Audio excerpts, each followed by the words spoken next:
Yeah. Perfect. It's Roc and Manuch with Jimmy B. Now on ESPN 620, 98.7 FM HD2, and streaming live at ArizonaSports.com. The guys are powered by... All right, I'm going to go ahead and make Mike's up. In a wreck and need a check? Make one call, that's all. 602-977-1900. And now on your ESPN station in Phoenix, ESPN 620, Roc and Manuch with Jimmy B. Well, it's official. The Jets need a new quarterback once again, as they officially announced today that they have informed Aaron Rodgers that they are moving into a different direction. Welcome in, Roc and Manuch with Jimmy B. We're from the Twin Peaks in Scottsdale today. We got Jax with us. We got Connor back at the ESPN 620 studios. We'll be here till 4 o'clock. We'll be all over the board today. We'll talk some Suns. We're going to talk some U of A. They got a big game with It's Houston. Thursday, and welcome to Lodge Mentality. Yes, and it's a Thursday, and we're out here at Twin Peaks. It's a Ticket Thursday. We're giving away 2 4-packs for the Globetrotters and 8 4-packs for the Diamondbacks and Rockies spring training next Saturday. So we'll have that for you today. We'll also talk about the business side of sports, as Rick Horrow will discuss some big news that if you have YouTube TV, you may not have March Madness this year. That's a big one, so we'll dive into that. And a little bit later, Howard Balzer, see if there's any interest in an Aaron Rodgers or a Deebo Samuel. But let's start with the Suns, as Kevin Durant finished with 37 points, a lot of turnovers. He had 7 himself as the Suns entered the break under 500, 26-28, and they sit 11th in the Western Conference. But they'll get some time to chill before they'll head back into the second half of the season when they open up with San Antonio. I want to make a point. Last night watching this Suns game, I don't know if it's just me, but it felt like it kind of reminded me of September in baseball when there's all the call-ups. They expand to 40-man. The season's over. Yeah. They're not going to win anything. So they bring in guys from the minors that are on the 40, and they get out there and they get some play. Now, I get it. Booker, Beal, and Grayson were out, but let's be honest. It's load management. They're not hurt. It's load management. I'm not buying it anymore.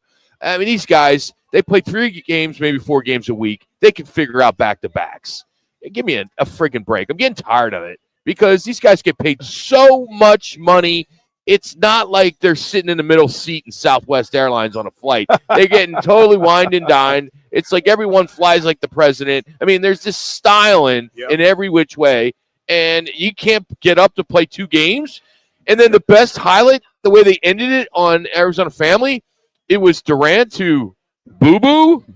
Bobo. Boo-Boo. Yeah, Bobo. The man. My point, who started the second game in a row. I mean, come on. Bobo is getting the number one highlight from last night. That's sad. You mean Colin Gillespie and Ty Washington? They don't blow up your skirt? No, they don't. I mean, it's good to see him. I see them during the week when they're playing, for the Valley Suns. It's interesting. But it felt like to me, I'm sitting there watching it, and I'm like, the game means nothing because this team is not going to make the playoffs. Yeah, it's clear now. And I think that, you sit there, you go, okay, you see that what you're saying. I kind of agree. They got a lot of guys playing that don't typically play. Bobo's played very well, as a matter of fact, starting the last 3 games. He wouldn't play on anybody's team. He's okay, not an NBA but for guy. the Suns, he's doing the job. But it's all about the thing that just drives me nuts is your point guard with what, 6 turnovers. KD, again, with a 6, 7, 8 turnovers, 7 turnovers, 18 turnovers, 28 points. The thing that drives me nuts. 28 points for them. 28 points, exactly. 28 points on the turnovers. That. Okay. 28 points on the turnovers by the Suns for the Rockets. And you look at that, you go, at what point, this has been going on all year long, right? Yes, it has. The entire year. Lack of rebounding, lack of offensive rebounding. Jimmy, you and I beat this up yesterday with Tim Kempton talking about its fundamentals, it's blocking out, it's doing all the things. And it just seems like the message, just like Frank Vogel last year, that something's not, it doesn't resonate with this team as far as things that continue to perpetuate over and over again. Would we agree that this roster is pretty solid on paper. On you paper, you got a really good. Yeah. You got 3 great Yeah, guys. yeah. You got some complement players. You got some guys on the bench. Yep. It's the deepest bench they've had in years. Yes. And Coach Bud can't make it work. Well, I don't know if When do we start pointing the finger at him? you have to, but with the State 48 Roofing, it's your call question of the day, Which reads. bring this. This is big for you. Good boy, Jimmy. You're bringing some content when I'm here. It Now, is. when I'm not here, you bring it. But now that I'm here, I'm pretty fortunate right now. Don't You be sit bashful, back. Jimmy. It is frightening Yes, sometimes. bring it, buddy. Bring it. By the way, State 48 proudly serving Yes. the state of They're getting Arizona. some rain, man. They can't That is wait. right. They've been like in the desert with all the folks out there trying to figure out how to make it rain. Yes, everything. For a free quote, repair, or installation, go to state48roofing.com. And you can always follow them on social media by searching hashtag sexy roof status. Good And job. here is the question. Wow. Who do you blame for the Suns' woeful first half of the season? X what Rock was just talking about. Your 4 options are 1, the players, 2, Coach Bud, 3, GM James Jones, 4, owner Matt Ishbia. Just go to Roc and Manuch on Twitter or X. Cast your vote. I'm telling you right now, I'm blaming the players because, Rock, of what you just referenced. On paper, they should be a highly competitive team. I did the same thing, Jimmy. I And said they, the players. they are not. Yeah, and something's not resonating at all with all the things that they have. I mean, again, there they are with the lead. They can't close it out. Here's a team that's 2 games below 500 now, and, going into the All-Star break. And you sit there and you see movement, you see the ball being moved. But again, I think the culprit wasn't Frank Vogel's defense. It was the Suns players last year, because you're seeing the same exact thing this year. And this turnover thing is it's amazing to me how, Tyus Jones, of all people, to have that many turnovers back-to-back games and watch this game with some of the turnovers, and then KD with the inbounds passing. Can we just get the ball in his hands, have somebody else inbounds with some of these passes? And I can see a combination, but I'm leaning more toward the players because something's just not resonating in these games. There's no right or wrong answer, but for discussion, 3 minutes. the coaches need to put these players in position and make plays and do it the best you can. It's not like he took over a Chevy Bolt, right, car. He took over a Mercedes. He did. And he's got to make this work with what he has. It's unbelievable how they're losing. And the turnovers at this point is ridiculous. And I think he's not putting his players in the right position. I'm going to semi-disagree with what you're saying, just from the standpoint because he can't shoot it, he can't rebound it, he can't pass it, and he can't defend, okay? So everything that he does in practice is for the players to do something great on the court. And this team struggles, Rock, to do that, no matter if everybody is healthy or not. It's still a struggle for this team. But even when all the players are in, you can make a case 2 nights ago. When Book came out, it's just Durant, they did better than with both of them in. Mm-hmm. There's a problem there. Well, how can the coaching not make this work and right? I think what you're saying, Rock, is yes. 2 minutes. Why is that? Why hasn't he figured it out by now? That's my point. Yeah, why is he figured it out It's by no now? different than Vogel last year. Yeah, I would agree. I would definitely agree. And I like Coach Bud. This isn't a knock on him. No, I But maybe it is. Maybe this isn't the right team for him.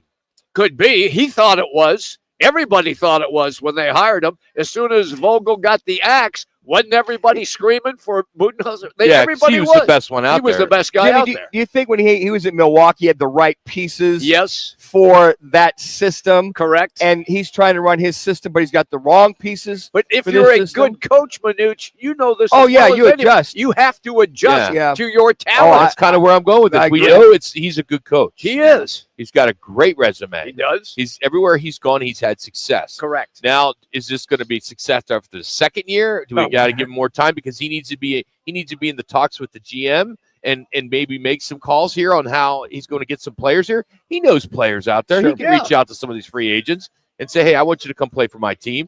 But I just think the time is now, and I don't think they have enough time in the tank for them to actually turn this thing around. Well, they're gonna have to blow it up. I look, Manuch has finally, after yesterday's show, convinced himself that he is now just hoping that they're in the play-in tournament. Oh, they're not making I was playoffs. hoping they're I in hate the to say this, they're not making the playoffs. man, I mean, If they're gonna put up these type of performances, and it's how they're losing. That is correct as well. I mean, the turnovers is obviously the topic, Yep. but Getting way out I was rebounded. just gonna say rebounding, yeah. Yep.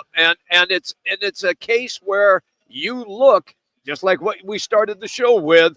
On paper, they look like they're a team that can challenge for the top spot. And the expectations were so high going into this season. Through the roof. I'm always like, okay, pitchers and catchers have reported. Let's go. I hate to say that, but but I think, going into the season, we're going to talk to the Diamondbacks later. We got Nick Pecoro joining us. We're going to give away a bunch of tickets today, too. But, this team on paper, Diamondbacks, wow. Yes. Really look good. There you go, on paper. But so does San Diego, and so does, obviously LA, the Dodgers. yeah. So, but, I think they're slated to 85, 86 wins and finish in second place. I'll take that. They get a chance. yeah. Why not? Well, as I mentioned to start the show, it's official. If you haven't heard, Aaron Rodgers is out. We're going to take you back. We're going to take you back to some of the best clips on a Throwback Thursday of Aaron Rodgers. Kind of more comical stuff, more off the wall, more kind of making fun of him. So if you don't like Aaron Rodgers, you want to stick around. That's next year on Roc and Manuch with Jimmy B from Twin Peaks, Scottsdale.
Looking for you. Join us at peacecorps.gov.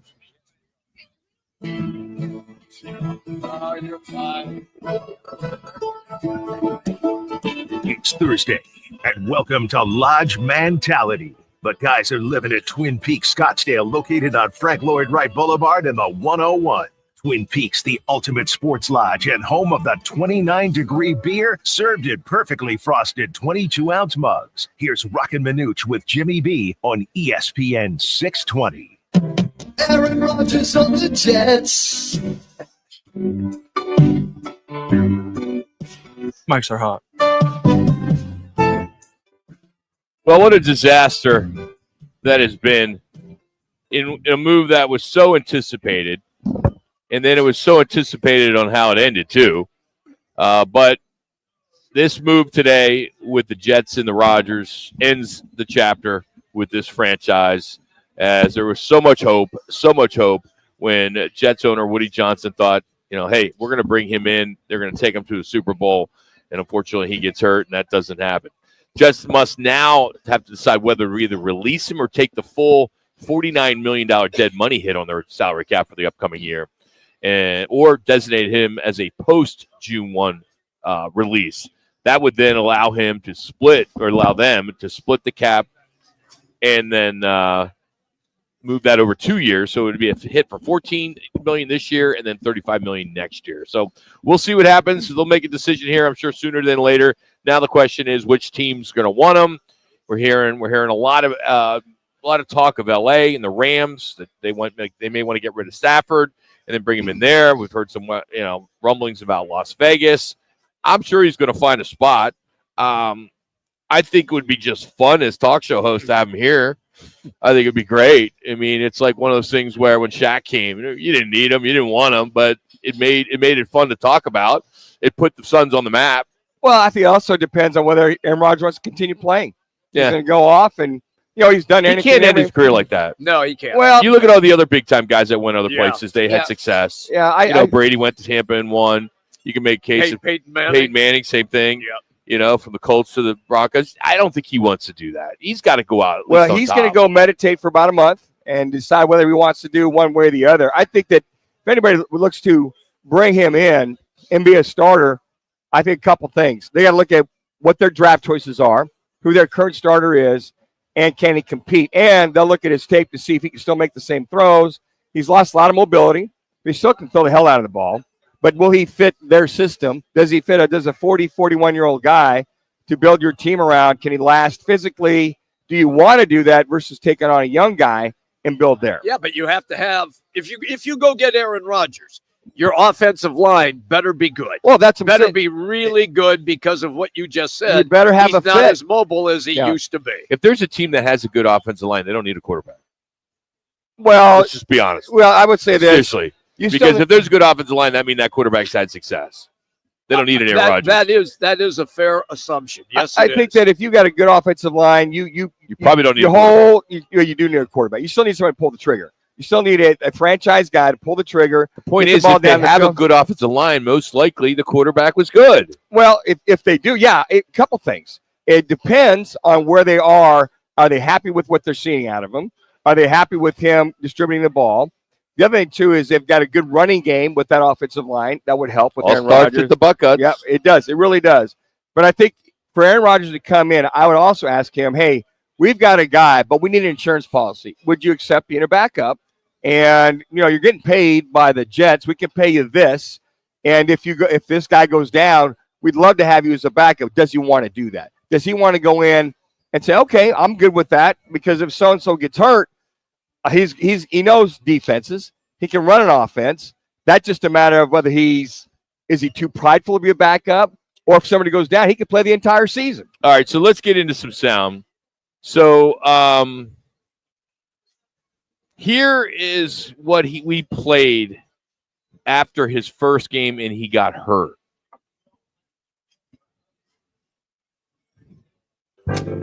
Hi, good neighbor. Welcome to Mr. Aaron Rodgers' neighborhood. It was a beautiful night for a football game. I took a snap and felt a sharp pain. I thought, really? Tore my Achilles? I was really looking forward to playing for the Jets. I'm glad you Bills fans lost all your bets. Too bad. But I'll be back this time, maybe next year. Unless I get fat, drinking way too much beer. Keep rooting for the Jets. Hopefully this year better than the Mets. And don't you please give up on me, 'cause I'll be seeing you later. Don't you please give up on me, 'cause I'll be seeing you later. So a little throwback Thursday. So we had some fun with him back in the day. Here he is. We're kind of jumping around a little bit, but here's play number 3 here. Aaron Rodgers says the Jets could win it all. This is a surreal day for me. After spending 18 years in the same city, I'm here because I believe in this team. I believe in Coach Saleh. But big thanks to the Jets organization. Obviously, a big thanks to the Green Bay Packers organization for an incredible run. That chapter is over now, and I'm excited about the new adventure here in New York. I'm an old guy, so I want to be a part of a team that can win it all. And I believe that this is a place where we can get that done. Well, what else is he supposed to say? I mean, he gets there, and we all sat here and said, well, yeah, they're going to really be competitive now. They had a super defense, and then they got a quarterback because didn't they win 7 games without a legit QB? Yeah, the kid from BYU. Yep. I forget who that is. Wilson. The other thing, too, is, he brought in some of his guys He did. that he wanted with the general manager. He brought receiver Alan Lazard. You had Montgomery. You had him there as running back. You had all the pieces, the ingredients. They were there. Solid offensive line, but the lead balloon that happened, 4 plays in to that season was very, very unfortunate. And then coming back last year, they just never had any rhythm. They never got in sync. It just wasn't there. When you take a year off without the guy at the controls, it's just very, very hard to get everybody like you would have hoped to that very first year. All right, Connor, I want to throw us to number 5. And this is it's kind of a little fun take we had on his moment of zen. And now, Aaron Rodgers' daily moment of zen.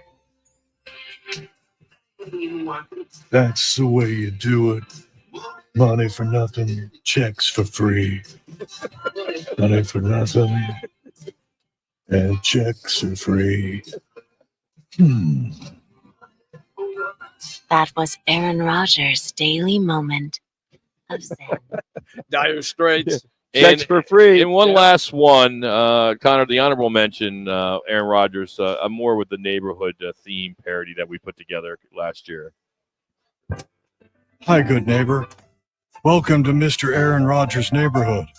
It's a beautiful day for a football game. I'm clear of the virus and ready to play. Though I falsely stated I'd been vaccinated. I thought that I might get an allergy or damage my manly fertility. That's why I falsely stated I'd been vaccinated. I have never trusted a politician, left or right. But I have no problem if I infect everybody in sight. But I'll make a promise and swear that it's true. If I play this Sunday, we'll be 8-2. Everything's fine. About 3 more minutes here. So won't you please quit bothering me? Won't you please quit bothering me? Asking if I've been vaccinated. If he goes away and he's, done, I mean, no more fights with Jimmy Kimmel and all the good stuff and his politics and then, locking himself in some hole for 4 days or whatever he does. But Sweat box. I just do. If he came here, I would love it. I can't stand him. I mean, he's like Tom Brady to me. I can't stand him.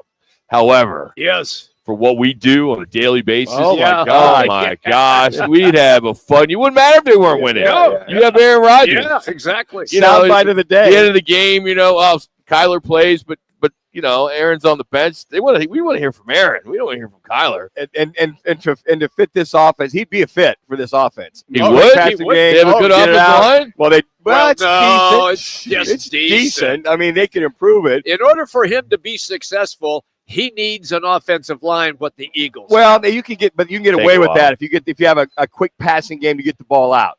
If they can get it out, and he's part really of that good quick at that. passing Yeah, game. you're right. He's good at quick Isn't that passing. Kyler? Kyler can get the ball out, but he seems to have trouble making reads. We've seen that, done that. Yeah, I seem to have him making reads. But the thing is, Drew Petzing as the OC would have to. He could probably expand his offense About more a minute, then. with Aaron Rodgers than with Kyler Murray. He could probably trust him as far as more throws down the field, get more throws down the field. But then again, you need the players, you need the receivers, you need the offensive linemen up there that are decent. But with insurance policy, probably the most expensive insurance policy you're going to get if he goes to a Cardinals or he goes. I mean, and with Stafford, right now he's undecided. They want to know what he's going to do one way or the other. And if he does move on, that might be a likely spot. How about this? I know that the Raiders have come up. How about Jacksonville? They're looking to make a splash. Brand new head coach in Canales. They are looking to do something that hasn't been done there since their Super Bowl run when they hired Mark Brunell. And so, look, I get the fact that you still have Trevor Lawrence, but that would be a big deal if he went to Jacksonville. They would bring him in as a backup. They would not. By the way, Canales is in Charlotte. Charlotte. I'm sorry. He was the offensive coordinator at Tampa Bay. Cohen. Yeah, they would bring him in as a backup if you want to go in as a backup. And you know what? That's a great spot because Lawrence gets hurt quite a bit now. He does. It is a Ticket Thursday here on Roc and Manuch with Jimmy B. And right now, we are going to give away four packs for the D-backs Rockies on Saturday, February 22nd. That's next Saturday. It's a 1 o'clock game at Salt River Fields. We'll take callers 3, 4, 5, and 6 at 602-230-0620. That's 602-230-0620.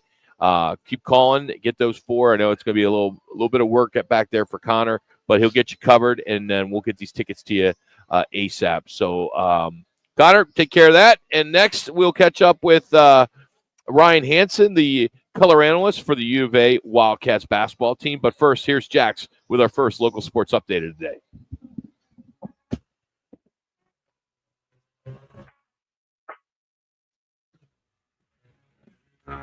Jimmy B's bottom of the hour ESPN 620 Sports Update, sponsored by the Twin Peaks Sweethearts Week. I'm Jackson Groff. The Phoenix Suns battled in last night's 119-111 loss to the Houston Rockets. Their ongoing issues of turning the ball over remain evident. Houston capitalized on Phoenix's mistakes, scoring 28 points off 18 turnovers. Tyus Jones had a career-high 6 turnovers, and even though Kevin Durant finished with 37 points, he contributed to 7 turnovers of his own. The 26-28 Suns currently sit 11th in the Western Conference and will have a week off before facing the Spurs in San Antonio next week. It's a Sweethearts costume party all week at the 5 Valley 15. Twin Peaks locations. Scenic Views are calling you to Sweethearts Week. Swing by for scenic views wrapped in red and steal your heart specials at Sweethearts Week costume party today and tomorrow at Twin Peaks.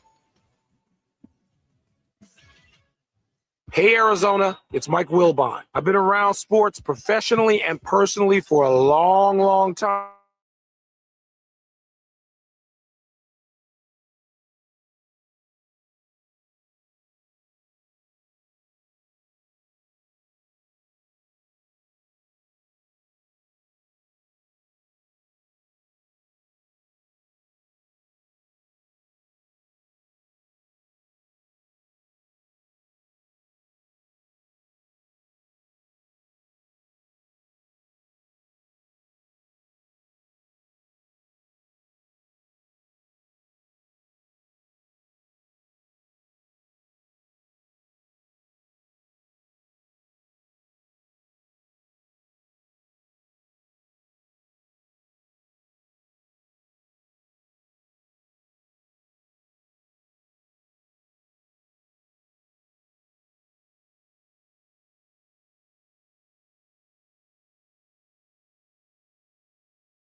Now back to Roc and Manuch with Jimmy B. Now on ESPN 620.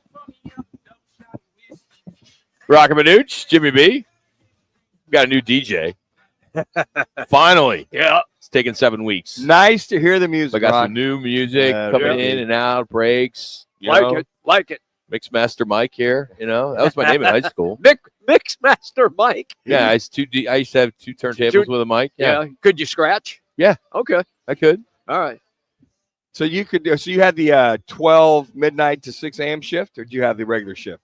No, that's parties. I would do it. Oh, when I was DJing in college, I worked for a classic rock station, and I did overnights. You did the overnights. It only lasted like a week. It wasn't that long. Yeah. I can't remember how many shifts I had. I can't remember. By 6 a.m. I can't remember what I did yesterday. What was your name? Was your name Mixmaster? No, Mike? you guys are gonna laugh. Come on. What was your? Because I had several. So you just stop. Jimmy, I shut want up. to hear it. God, you got to ask a question, but then stop. You know when you're typing, you put a question symbol. Yeah. That you don't write after that. You just leave it alone and then let the person answer. Mike Rockins, Rockins. So there was a player that played for the Cleveland Indians. Offensive lineman, defensive lineman. His last name was Rockins. So I'm like, all right, I'll use that. I was doing radio in college. Yeah. So I'm like Mike Rockins because my nickname Rock wasn't. My freshman roommate gave me that nickname, but it didn't really catch on until my sophomore So you year. were rocking with Rockins. Yeah, that moniker out there? I didn't do anything cheesy like that. Why? Why That's not? what you would do. Oh, That's what you do in Manhattan. Yeah. Shoot, The only people are listening are farmers. My favorite one that I used was Pete Berlin. And you could significance. There's no significance, and here is why. Because at the radio station, they had jingles that had names on them, and so I selected Pete Berlin because I could say it real fast. Pete Berlin. Ryan Hansen joins us now, the color analyst for the University of Arizona. Ryan, we apologize for that. We were talking about our old days of being DJs in college. Were you a DJ in college at all, or did you do anything like that? No, you guys have gone off the rails. Yeah, They're digging into that. This is problematic. Let's get you back on track. Yeah, let's get this. Well, speaking of getting on track, was it the 8,700 people in Kansas, at Kansas State, in that crowd that affected the 3-point shooting for the Wildcats on Tuesday night? Or was it the lavender uniforms? Which one was it? Well, did it affect both teams? Holy cow! Didn't you see Kansas State? They couldn't throw water into the boat. I mean, it was unbelievable. They were 1 of 19, so both teams really struggled. I think it was a combination. Pretty good defense and just Arizona. Let's be frank, guys. I got a stat for you that it's a little bit of a sticking point. If the season ended today, this would be the worst 3-point shooting team by percentage in Arizona basketball history. Wow. And that's where the game's Dating going. back to when the 3-point line went into existence, 31.8% would be the lowest they've shot on record. That kind of tells the story of what happened in Manhattan, Kansas. This is unfortunately not an aberration. This is not a great 3-point shooting team. What do you attribute that to? Because isn't basketball all about the 3-pointer now? Well, it is, and I think Tommy Lloyd has made his hay inside out. Kind of, he's the running game version of college basketball, right? Not the vertical passing game that we've seen in pro and college football. I think he focuses on high percentage looks near the basket, and that's been awesome.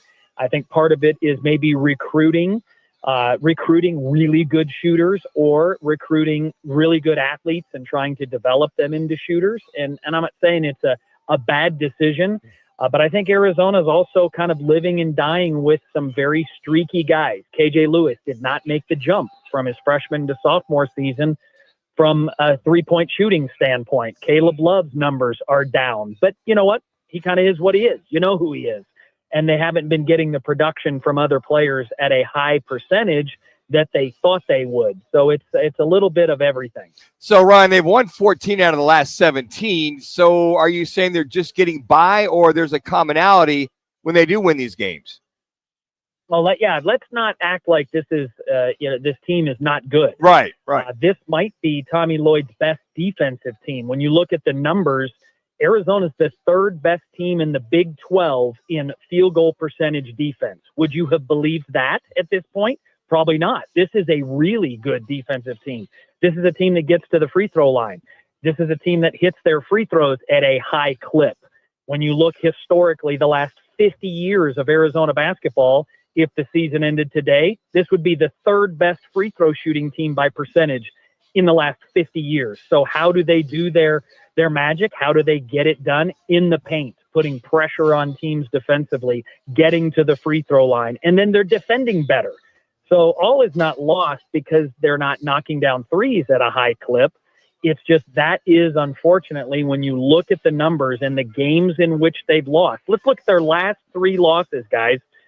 2 made threes against UCLA, 3 made threes against Texas Tech, and 2 made threes against Kansas State. That'll get you buried again in any season. And the guy that you talk about with KJ Lewis off the bench, with Henry Visar, that kid's been constant for you the entire season when you're only running 8 total off the bench in these games.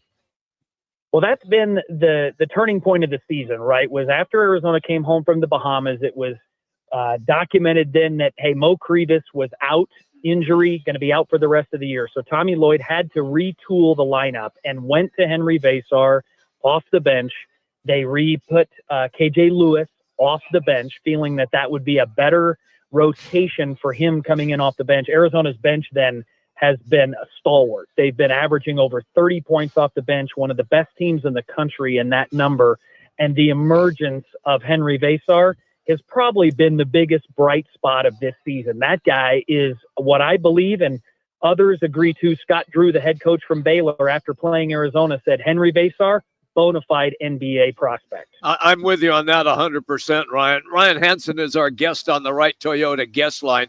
I want to go back, though, to the statement that you made about how good they have been in getting to the free throw line. So my question to you is, when they are struggling, and you chronicled what their three-point shooting has been, and it has been miserable for those games that you just spoke about, does Coach Lloyd then say, guys, get the ball, go to the basket, let's go for mid-range shots, or Rock, I think does we're it going to hold off on ticket giveaways? does it still just stay the way it is, where guys are jacking up three-pointers? The great question. If you look at Arizona's attempts from the three-point line, there hasn't been too many games that have been completely out of whack. They took 22 threes against Kansas State. If you're only making 2, that feels like, what are you doing? Sure. But 22 is right in around what they're averaging on the season, 22 attempts from the three-point line. And, Coach, you're 100% right. When Arizona looks good, when Arizona is, quote-unquote, right offensively, they're getting downhill on ball screen action. They're not stepping behind the ball screen and taking ill-advised threes. They're cutting off of back cuts. They're having diagonal cuts from the wing instead of floating and relocating to the three-point line. If you're KJ Lewis, you should see him as a drive is coming on the strong side. On the weak side, he should be diagonally cutting to the rim. That's when Arizona's right, not floating and relocating for that three-point shot. So the flow offensively for Arizona has to be attacking the paint either with drives with the ball or cuts without the basketball. That's when Arizona's right. And if they're hitting threes, that's kind of now gravy. If Arizona makes 6 threes, they're undefeated this season. Does that sound crazy? Only 6. Yeah. When they've made 6 threes and turned it over 12 times or less, they're undefeated. So take care of the ball, get downhill. This is a good team. But what's keeping them from being great is when they have those really bad shooting days. All right, we're going to go into the mystery machine right now. Which Caleb Love do we get down the stretch? The guy who, as you used a reference, can't even put water in the boat, or the guy who can make a three-quarter length shot, send the game into overtime, and then win it in overtime? About 2 more minutes. You really chronicled the Caleb Love experience of his 5 years of college basketball. He was 1 for 10 from the three-point line going into that Iowa State 55-footer. Not exactly hot. And he buries that 3, then makes his 2-3 attempts in overtime, and Arizona goes on to win. I don't want to articulate this and say, however Caleb goes, Arizona goes. Because Arizona's won games when Caleb has not been fantastic. So it's not cut and dry. But we all know to make a deep run, and when I say deep run, I'm talking Elite Eight, Final Four, past what Tommy Lloyd has done so far in his tenure at Arizona, the best player on Arizona needs to be at his best. Most teams, that's how they roll. Well, at this point, you look at it, really the best player for Arizona probably is Caleb Love. So if they get Caleb at his best in that Sweet 16 game, I think Arizona advances. But you've asked the question because I think you know the answer. You don't know what you're going to get night in and night out. That's been a challenge. How about this stat, boys? In Arizona's 7 losses, Caleb Love is shooting 16% from the three-point line. Wow. Mixing a layup once in a while, huh, Ryan?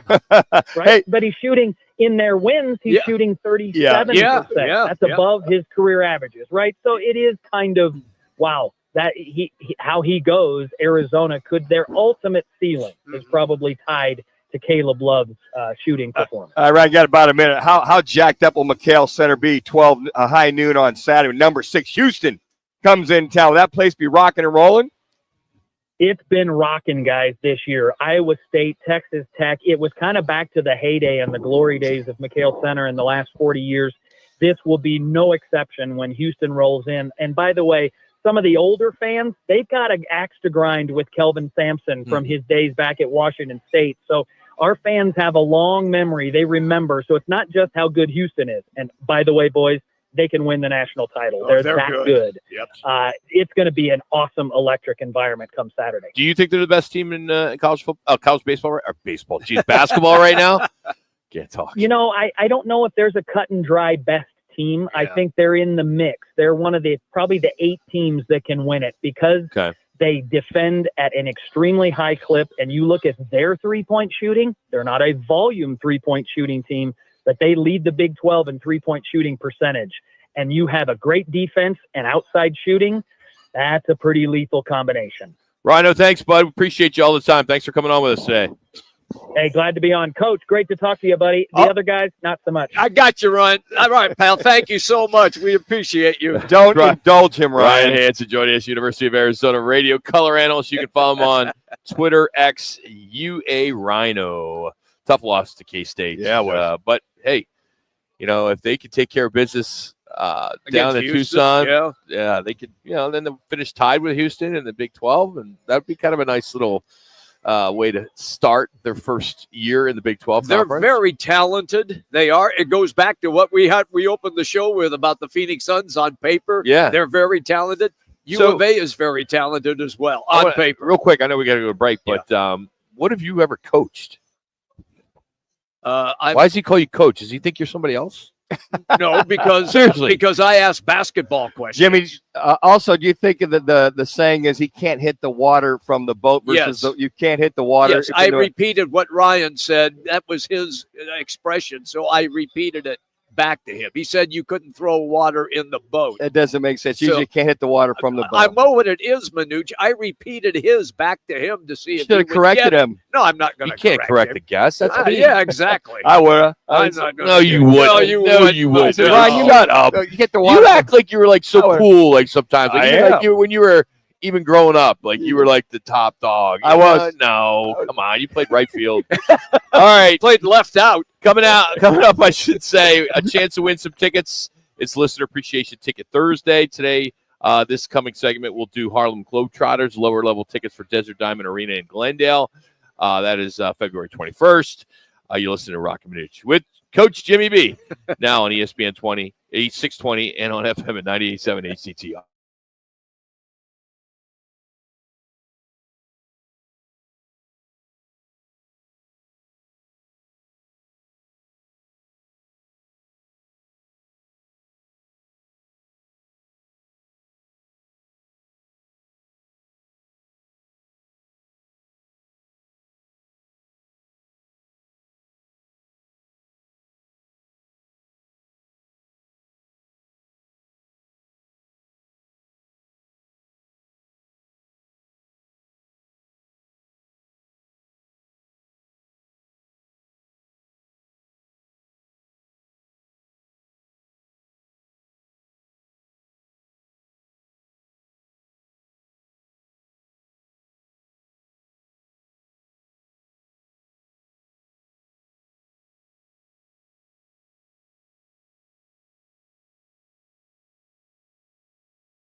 It's time for another Roc and Manuch with Jimmy B listener appreciation giveaway. Now let's give some tickets away.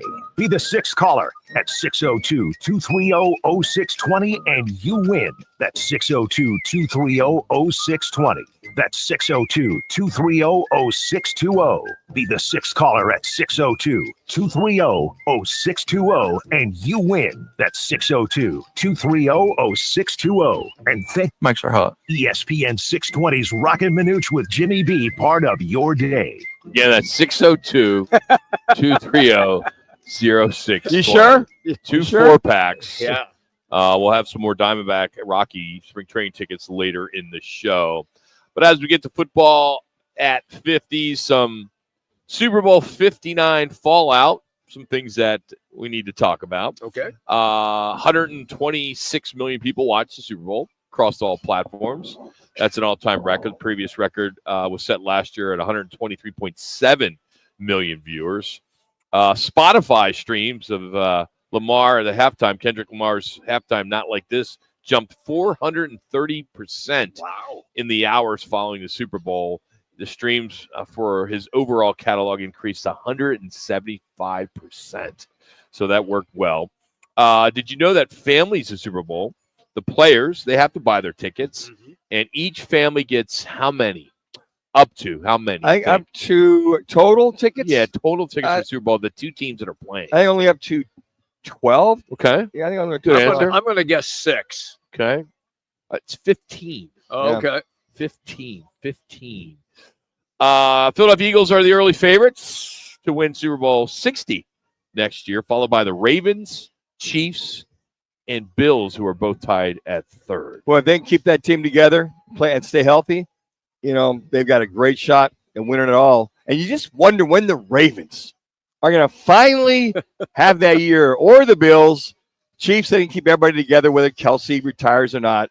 But, Ravens, I think they're long overdue. They are long overdue. I had Bills fans texting me after the Super Bowl saying, oh, well, Buffalo would have been a better team against the Philadelphia Eagles. I'm texting back, you have lost your mind. Lost your mind. Nobody. They were juggernaut that day. Beating Philly that day. Exactly. Just nobody. They were hot. Yes. There's nothing you can do. But here's the top 10. So it's Eagles, Ravens, and then the Chiefs and Bills are tied for third.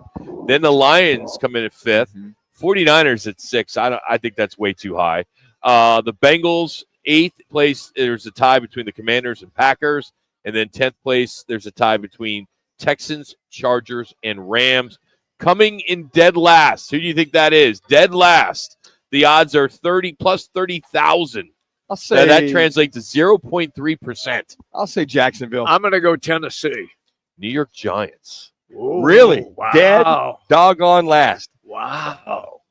Followed by the Titans and then the Saints. Okay. Oh, they don't So put that's any the bottom. stock in the Saints either, huh? Okay. It's all Debo Samuel deal. Man, he would make so much sense here. He would be such a great fit for Kyler. A guy that's kind of he can run the ball. Yep. He can catch the ball. The guy is just such a great player when he's healthy. He would make any team much better. That's But I think there. because of Kyler and his dink and dunks, perfect Yeah. for Debo. If they keep him as a slot receiver and don't utilize him as far as a running back like San Fran did, I think that those 2 years that San Fran utilized him as a running back / receiver probably shortened the length of his career because he did so much. But I think he is a slot receiver, cross routes, still got good game, hard to bring down, yards after contact. So, I'm still holding out. I still think they go after a guy like T. Higgins as a home run hitter. I know you're going to pay out some money, but hey, guess what? This is your third year. Go pay it out. You got the money to go pay it out for him. Only reason I think the Higgins thing could happen is because he's coming from Cincinnati and he'd be moving to Phoenix. That's the only reason. Well, and I think these. I don't think it's the team. I think he's taking the paycheck and he's going to live in a great city. Yeah. Well, and in a brand new big house. Because you don't want to play for the Cardinals. Let's just be honest. They're not a good football team. And it depends how much he's dialed into. Where can I go now where I have a chance to win a championship? Well, it's money not here. aside. Not here. Well, I know it's not. But I'd love to see. I can see Debo getting out of San Francisco. Maybe he ends up in San Francisco. if they have the money. Very much could. Good Yeah, point. Good point. They'll move some 3 minutes. dollars. and So cents many around to wide get him. receivers on that list. It's amazing. There's 30 something, 40 something. Yes. Guys that are either a 1, 2, or 3. Right. Yeah. That I think could help any team. Yeah. And the Cardinals need a 1. They definitely need a 1. But they need to be so proactive and jump in front of the line and be all over I it. agree. Get out there now. All right. Bob McManaman on the show last week indicated, I don't know if they have to go get a 1 because Marvin Harrison is going to do Disagreed that. with him. Manuch is disagreeing. Totally disagree with him. Marvin Harrison's going to be a very good, solid receiver. He's got good speed. He doesn't have home run speed. You think he's a 2? Or do you think he can evolve and I really think become the one that he should be? In this offense, he could evolve into becoming a number 1. I just think the way Drew Petzing didn't use him enough. But if you had another, when I talk about a number 1, I'm talking about a guy that's got some speed. You got Marvin Harrison, who'd be a very good 1, just doesn't have the extra gear. If you can find somebody that's got an extra gear, the home run gear, boy, that expands your offense and your passing game so much more because you got the tight end, you got Marvin Harrison Jr. You just don't have that guy and get it down the field. Any particular play that could hit the home run, you don't have him. Now, Bob tries to say, well, they didn't utilize or get the ball down the field enough. No, I disagree. You got to get guys that can pull away from some of these defensive backs who run 4.2, 4.3 40s. Yep. So you got to counter that speed with a guy that can run a 4.2, 4.3 40 at the receiver spot in order to give him a chance. So I think the Cardinals remain very aggressive. 3rd year under Monty Austin-Fort and Jonathan Gannon to make the splashes you talk about, Rock, in order to make that next step up. Nobody wants to see a 500 team this year. They want to see a team that has a chance or vying for the playoffs early and often to say, okay, now this staff, now this general manager are making the right moves to get the Cardinals in contention for the NFC West because the Rams aren't going anywhere. San Francisco is going to retool. Seattle's not going anywhere. Right. What are the Cardinals going to do to remain competitive the whole year and have a chance those last 2 weeks? 50 seconds. I'm just looking at this list, and it's a just, plethora of receivers. It's just sick. I mean, you fantasy there's football dudes. guys. I mean, all these guys. Like, Sure, if you're in one of yeah. those leagues, I mean, and these are your free agents. I mean, There's there's dudes. so many dudes, Yep. as you would say, Jimmy. Yep. 30 seconds. So many. Oh my goodness. Well, hopefully they'll figure it out. Congrats to our winners for the Harlem Globetrotter tickets. We'll have some more later, but we'll come up to hour number 2, and we'll be joined by Rick Cora, the sports professor. We'll also have a person will have an opportunity to compete against one of the lovely servers here to win a Twin Peaks gift card. So we'll have that for you too. It's Roc and Manuch with Jimmy B right here on ESPN 620.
That's the part that I just scratch my head. But, they've added more games over the years. Yes. I mean, I know when I worked for the Oakland Athletics, I ran spring training for a year, and I remember we had, 15 home games, maybe 14 home games.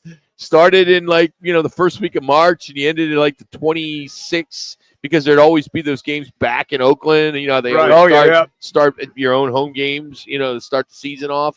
The exhibition games at home.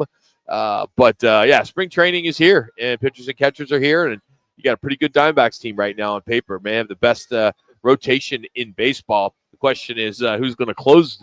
Who's going to be the closer? That's the 64,000. Who's going to be the DH? I don't think he has to make a determination right away on the closer. Sure. We got 5-6 weeks, right? Well, you got plenty of time to do that. And to be honest with you, I might even let it roll into the first month of the season, regular season, before I make that determination. I think he's going to want somebody out to shoot, because you don't want to. I disagree. You want to lose out on games that first month. Well, can't you do it by committee? By committee, right? You do it, but exactly. I think what this he's going to do. If they're going to make that, and they will, I think, make a run in the National West. I think he's going to want a pretty solid individual to go ahead and make that determination. You don't want to miss out on any games early on. No, I understand what you're saying there, Manuch, but he is going to have to take a look at how it all plays out in the first month of the regular season.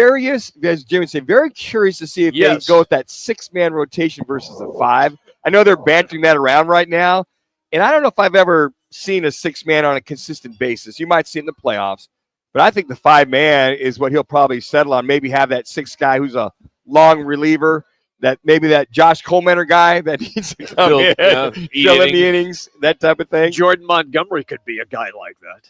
Yeah, I think that's a guy I think you need to make. There's going to be games where you're getting blown out in the 3rd inning, 4th inning. You got to get your starter out of there. Yeah. Throw him in there. Yeah. And it sounds like from what I'm hearing is he came back. They had a good offseason, much better shape. He responded to Ken Kendrick's comments, and he's ready to go. And hey, maybe last year was just an off year for him. He's going to come in here. He's facing all that criticism, both from the ownership and fans.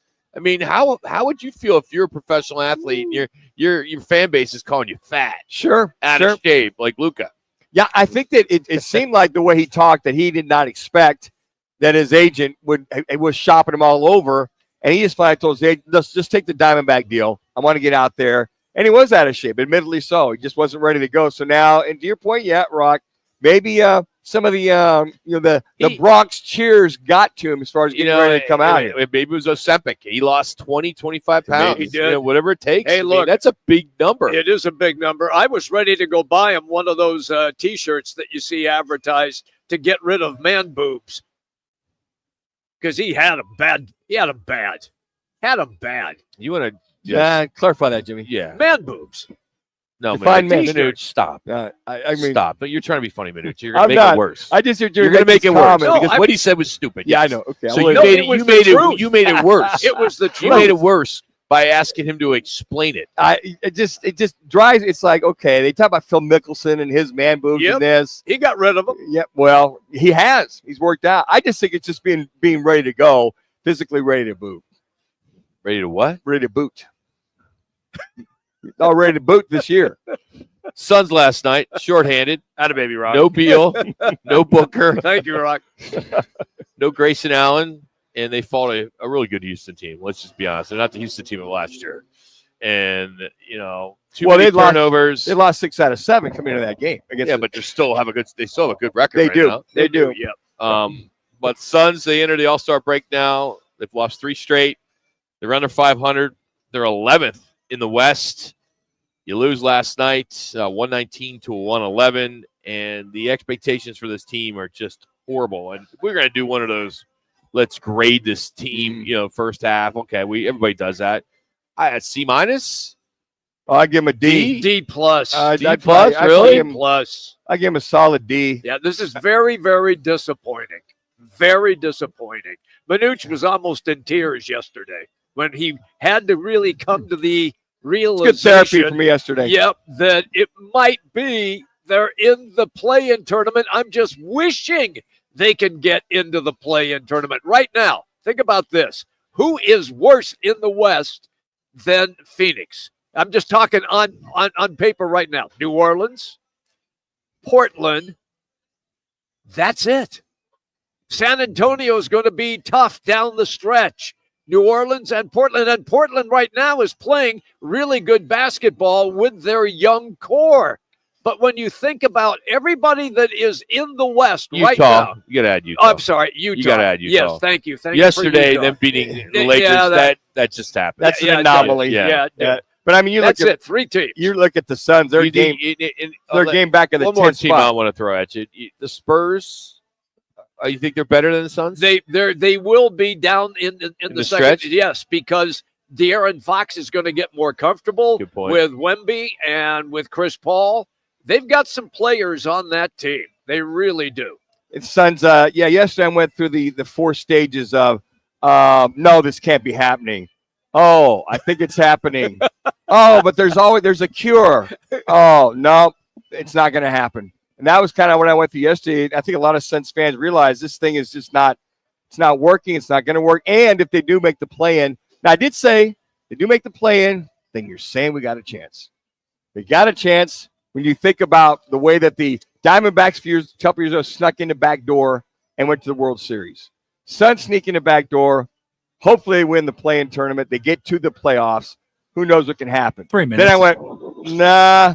Probably not going to happen. So I went through a hard dose of reality yesterday, having to look at these guys at the beginning of the year on paper, what I'm seeing, and just not happening. 2 games below 500. It's just they're not getting it to the defensive side, the rebounding side, the turnovers. It's pretty much KD one night and then Book the next. But if they do it, both of them together, then you got Bradley Beal continues to get injured.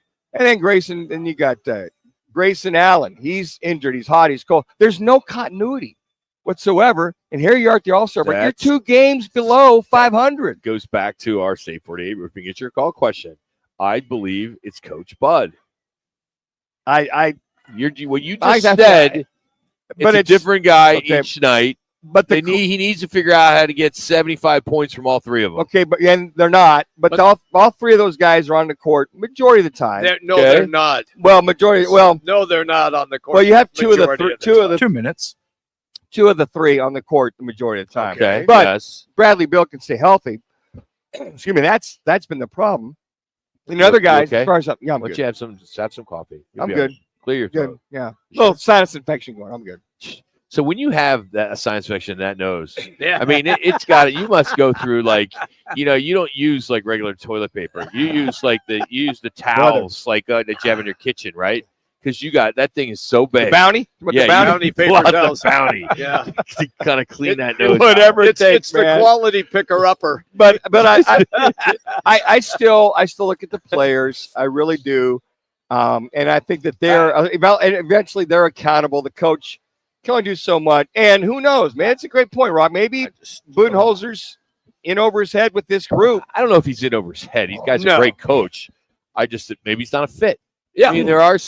Was Frank Vogel not a fit then?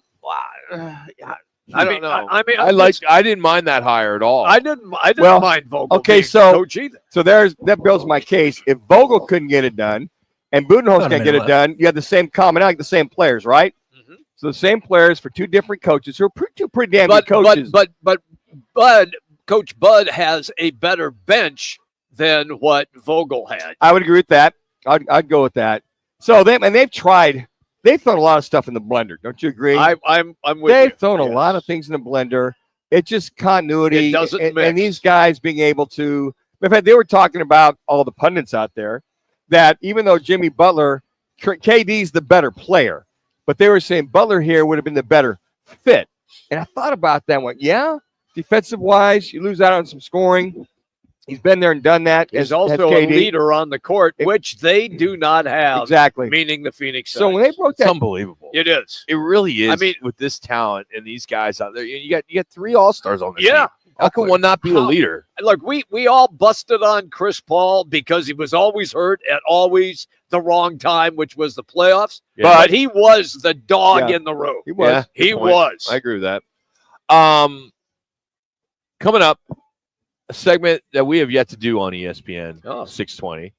It's called Roc's Man Vice. Something that, I've been doing for about 20 years.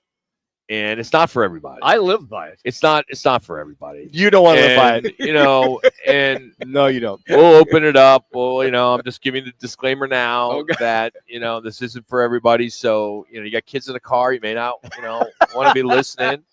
So we'll get into that next. It's Rock's Man Vice. It's coming up right here on ESPN 620.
Go out on a date, some chicken, maybe some sex, you know, see what happens.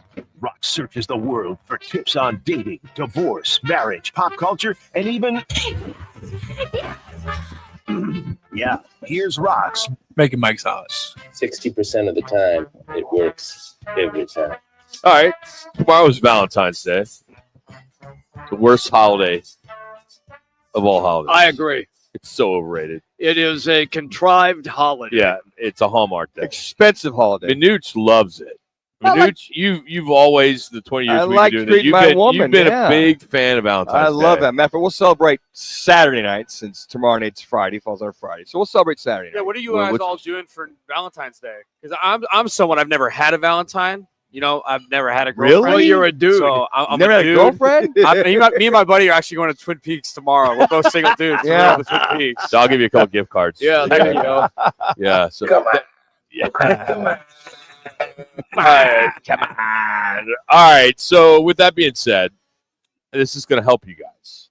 The best and worst Valentine's Day gifts. Okay. Okay, gifts. So I'll start with the best. Okay. Watches. A watch represents the gift of time. By giving a watch, you'll be promising your partner that you'll be present for them. Very good. I Like like that? that. Yeah, Okay. very good, Rock. Okay. Number 2, and everyone does it, Yeah. but it's part of it. Chocolate. Yeah. Just got to put it on there. Yep. This one, I don't Seeds. know, but this one, this third one, is probably not as popular here in Arizona, but it is popular, and I get it because it does get cold at night. I had my heat on the other night. I think last night. No, not. Yeah, the last 2 nights I've had it on. Yeah. Scarves. Scarf. Yeah. Scarves. Yeah, scarves. You mean like a winter scarf Keeps that you you wrap protect- around your neck? Yes, keeps you Okay. protected. Yeah. It's warm. Okay. And then the last one, I don't know why this one would probably not go good well with me. Kitchenware. Not very romantic. Yeah, but you know, Kitchenware. some people want that new kitchenware. Hey, honey, you know? you're the best. Here's a new frying pan. Here's the new here's the new Ninja. Maybe we should use that once in a while. All right, here's the worst. Worst. This one may surprise you. Lingerie. Really? That's the And the worst. reason why these experts have told me that since underwear covers our most private areas, it represents a desire to hide something. So your partner may be sending you a message that they're keeping something from you. So I've got a lot to say, but I'm not going to no, say it. no, you guys are too old anyway. Number Nope, two, never too old for that. number 2 is alcohol. I guess it comes from the word alcohol, and it's something from back in the 1400s that links both cosmetics and spirits. So you put them together, that's not a good thing. I don't know. I didn't understand that. Yeah, one. that doesn't And make then the sense. last one was bath salts. I would never buy those anyway. Okay. Those don't make sense to me. No. Yeah. Yeah. The alcohol thing, you get her hammered, you got a better shot that night. No, well, you guys, you pass out. I said her, not me. You pass out. All right, now this one is pretty interesting. A lot of people may have tried to use a sick day on Monday after the Super Bowl. We have gone down the road where we think it should be a holiday and everybody should have off on that day. Well, there's a new report that says that it's possible that workplaces may start providing special days for sexual wellness. Sex days. Wow. Woo. Yes, they would Where be was that when I dedicated. needed They'd be it? dedicated for time off for intimacy, health, and related needs. Oh man. Yeah. Okay. So in this survey, it said more than 3 in 5 employees support the idea of paid or unpaid sex days. Wow. Half of employees who have taken a sex day reported that it is increased their productivity, and nearly 1 in 5 Americans would feel comfortable approaching their manager about taking a 6 day or a sexual wellness day. Where's Barry White when you need him? Yeah. Yeah. How great is that? That would- wow. When we made love. Yeah. Hey, Rock, I We need did next love. Friday off. Okay. Well, I wouldn't believe you because you just said you're taking your wife out for Valentine's Day on Saturday when it's Friday. No, Why I'm did just, you do Friday? I'm just saying overall, if I need that, sexual health day, I'm pretty much. I don't think I need to worry about you two. I don't think you guys aren't going to take those days. All right, how about this? So We're focused, man. So I don't know if you guys have ever and I remember listening to this station, KDKB, right? Yeah. Tim and Mark in the morning. Very And good. They were one of the best. They were one of the best morning shows in the city. Love the guys, man. I was such a big fan. Listened to them every single morning. And they used to do this deal with fortune cookies where you open it up and then whatever it says, you say in bed. Oh, okay. And it was kind of fun Sure. stuff there. Okay. And the reason why I bring that up because it leads me to this story. There was a fortune cookie company that caught a bunch of heat for accidentally sending a bunch of R-rated fortune cookies to the wrong restaurant. What, they send them to Red Robin? Or instead of to Twin well, Peaks? I don't know if those guys have that. Chuck E. but- Cheese? Yeah, Chuck E. Cheese. Emotional damage. I mean, there was they weren't all really that bad, but here's an example. Okay. No, I can't go there. old station, I could have, but I don't think I Not could do now? it here. Okay. No. There's a disclaimer out there, Rock. No. I mean, but part of it, part of it was, it said something and then it says your divorce is coming. You wouldn't want that. Oh, no. Again, it's a fortune cookie, yes, So I thought that was pretty cool. All right, Happy last divorce. one for Rock's Man Vice. We all get tired, especially these two guys. And they say about 80% of people take naps, even if it's just a brief one before bed. I don't do that. I don't need it. So there's new research out there says the perfect nap time, and I don't know if we have something to do with this, but is at 1:42 p.m. and the length of the nap is 51 minutes. Wow. So It's you a wake long up nap. at 2:33. Yeah, well, we're good for something. So, 5 minutes. 51 minutes is what it would be. Tune in to Roc and Manuch, Jimmy B. We'll put you to sleep for 50 minutes. You'll wake up refreshed. Fresh. You'll feel You great. get your sports talk radio. How about that? So there you have a little Rock Man advice I love today it. from I loved Twin it. Peaks in Scottsdale. I like the fortune cookie thing. I think that would be very entertaining. You think about that. Yes. You open that up Yeah. and it says you're gonna get divorced. Yeah. And you're at a really nice dinner, up. you know. And, That's how do you? great. What do you say? Because I mean, you've all done it with your significant others. You open them up, you both Sure. you Oh, read yeah, what yeah, you yeah. read what you say, and I always say in bed, you know. But it's like one of those things where if they're all R-rated like that, that would be just man. awful. That is really Awful. funny. That is very But funny. yeah, Valentine's Day tomorrow, and on a Friday, that sucks. Yeah, Hard to get a reservation on a Friday. is. I can imagine. I That's tried like 2 weeks ago. I couldn't get anything. That's why we either do it the day, a couple days after, or Yeah. before, so we get in somewhere. Because you're cheap. No, Yeah, we you're got cheap. you try to Because get you in. know there. they charge more on Valentine's Day, so you're going a different No, day. we've been to restaurants on Valentine's Day before. Price is the same. You haven't been Matter in of at fact, least 10 I'll years, say, yeah, what are you talking about? We go every year. We go out. but not on Valentine's Day. We typically try to do it that weekend. Yeah, of Valentine's Day. so you but just it has lied to me. fallen out. No, it has fallen on Valentine's Day. We've had some Saturdays or Sundays. So, but it's fallen been on what, 7 years? I can't tell you. Well, The because last here it one. is on a Friday. Last year was Thursday. We- Even before that was Wednesday. Even before that was Tuesday. Even before that was Monday. Even before that was Sunday. Yeah, but the So- point is we go. So it's right after that. Just tough to get somewhere. So Fleming's, for all you guys out there, got a real special deal if you can still get in.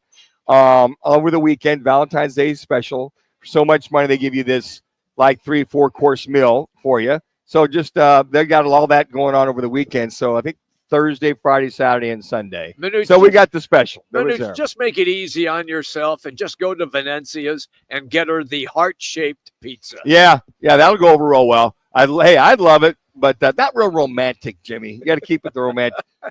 They were pushing that yesterday too. So I think that even though it's the made-up holiday, it's like you always say, "Hey, well, don't get me anything. I'll be fine, whatever." Ignore that noise from your significant other. Make sure you do something. Get something. I'll get the roses, get the car, get the chocolates to still treat her good because she deserves to be treated 2.5 on Valentine's Day. We're looking for some support. You may have remembered this story. Preston Lord Remember in that Gilbert. story? Yes, the He was- Gilbert Goons. He was at a Halloween party in Queen Creek. This was October of 2023. And as he tried to leave the party, he was attacked by the Gilbert Goons, Yep. which was a group of teenagers. He died some severe traumatic brain injury. It's just awful. So we have teamed up with them for Preston Lord for a night of basketball. It's a fundraiser for the Suns and the Celtics on Wednesday, March 26th. That's awesome. And every ticket you buy a percentage of that will go back to this fund. He was a passionate Celtics fan, and we're going to catch up with the head coach, his head coach, in the next week or two, probably early March. But this game, we got about 100 tickets to try to sell. Okay. And I thought it'd be fun to not fun, but get the word out. And, if you want to go to a game, what a great game to go see the Celtics. They could be in the NBA Finals again and play the Phoenix Suns. It's during the week. It's March 25th. And again, Justice, the number 4, Preston Lord. And it's a 501c3 nonprofit. And it's going to raise awareness for teen violence. It's also going to help with programs to address mental health, parenting, education. So the website, again, is justiceforprestonlord.com, or just go to our homepage at rockandmanuch.com. It's right there. You click on it, takes you right to the tickets. You can buy lower-level tickets or you can buy upper-level tickets. But these are cool causes, especially if you're going to want to go to a Suns game anyway. Why not help someone by going. And this young man was an outstanding basketball player on top of He it. was. He was outstanding basketball. What a great kid. I trained a couple guys that knew this young man. What a great young man he was. What a shame it was. Every one of those individuals are in jail, and hopefully the justice will be served. No plea agreements. Some are in juvenile detention, and some are being tried as adults. It's just amazing how bullying is so big, especially with this group for many years. But just in general, for like when we grew up, there may have been that one guy. Yeah. You know, I mean, the Little Rascals. Remember, there was a one guy. Well, right? always one guy. You know, there was always a one guy. I mean, mine was Ben Abrams. I'll never forget. I was scared of him. Right? Got in. You know, I remember I was supposed to meet him in a fight. Yeah. It didn't work. You know, there was no fight, but I chickened out. But anyway, I was 12. You know. But seriously, I mean, you go back, and you're like, you know, I don't remember it being the bullies in school. And I went to a real big school. I mean, I graduated 650 kids in my class. So, I mean, there were a lot of people in my school.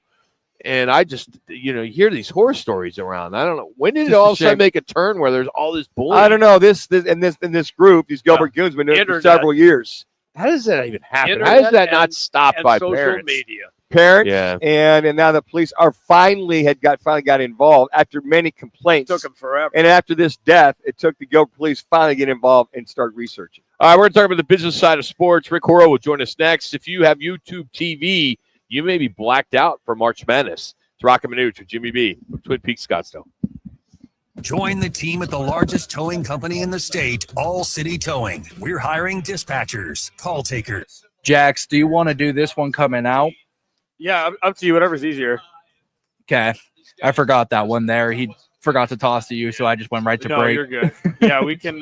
Fits, employer we can do paid it right life in break. insurance, and a month. Cool. I'll do yours, and then I'll just go after you back to the guys.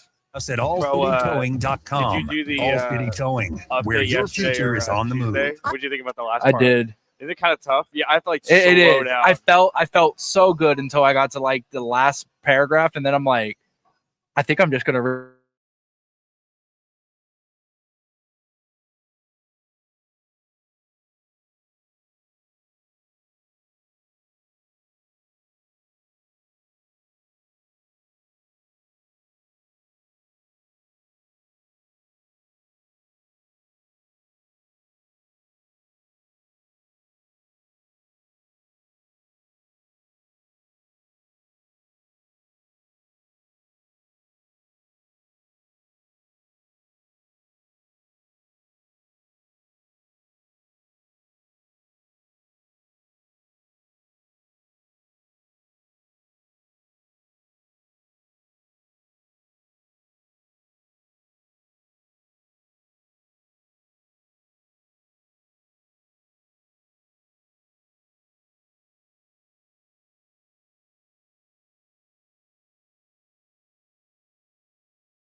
It's now time for your Roc Manuch with Jimmy B's bottom of the hour ESPN 620 Sports Update, sponsored by Twin Peaks Sweethearts Week. I'm Jackson Groff. The Phoenix Suns battled in last night's 119-111 loss to the Houston Rockets. Their ongoing issues of turning the ball over remain evident. Last night, Houston capitalized on Phoenix's mistakes, scoring 28 points off of 18 turnovers. Tyus Jones committed a career-high 6 turnovers, as well as Kevin Durant had 7 turnovers of his own. The 26-28 Suns, currently 11th in the Western Conference, will have a week off before facing the Spurs in San Antonio to kick off the second half of the NBA season. 22nd. It's a Sweethearts costume all week party here at the 5 Valley Twin Peaks locations. Scenic Views are calling you to Sweethearts Week. Swing by for scenic views wrapped in red and steal your heart specials at Sweethearts Week costume party today and tomorrow at Twin Peaks. Now it's Rick Hora.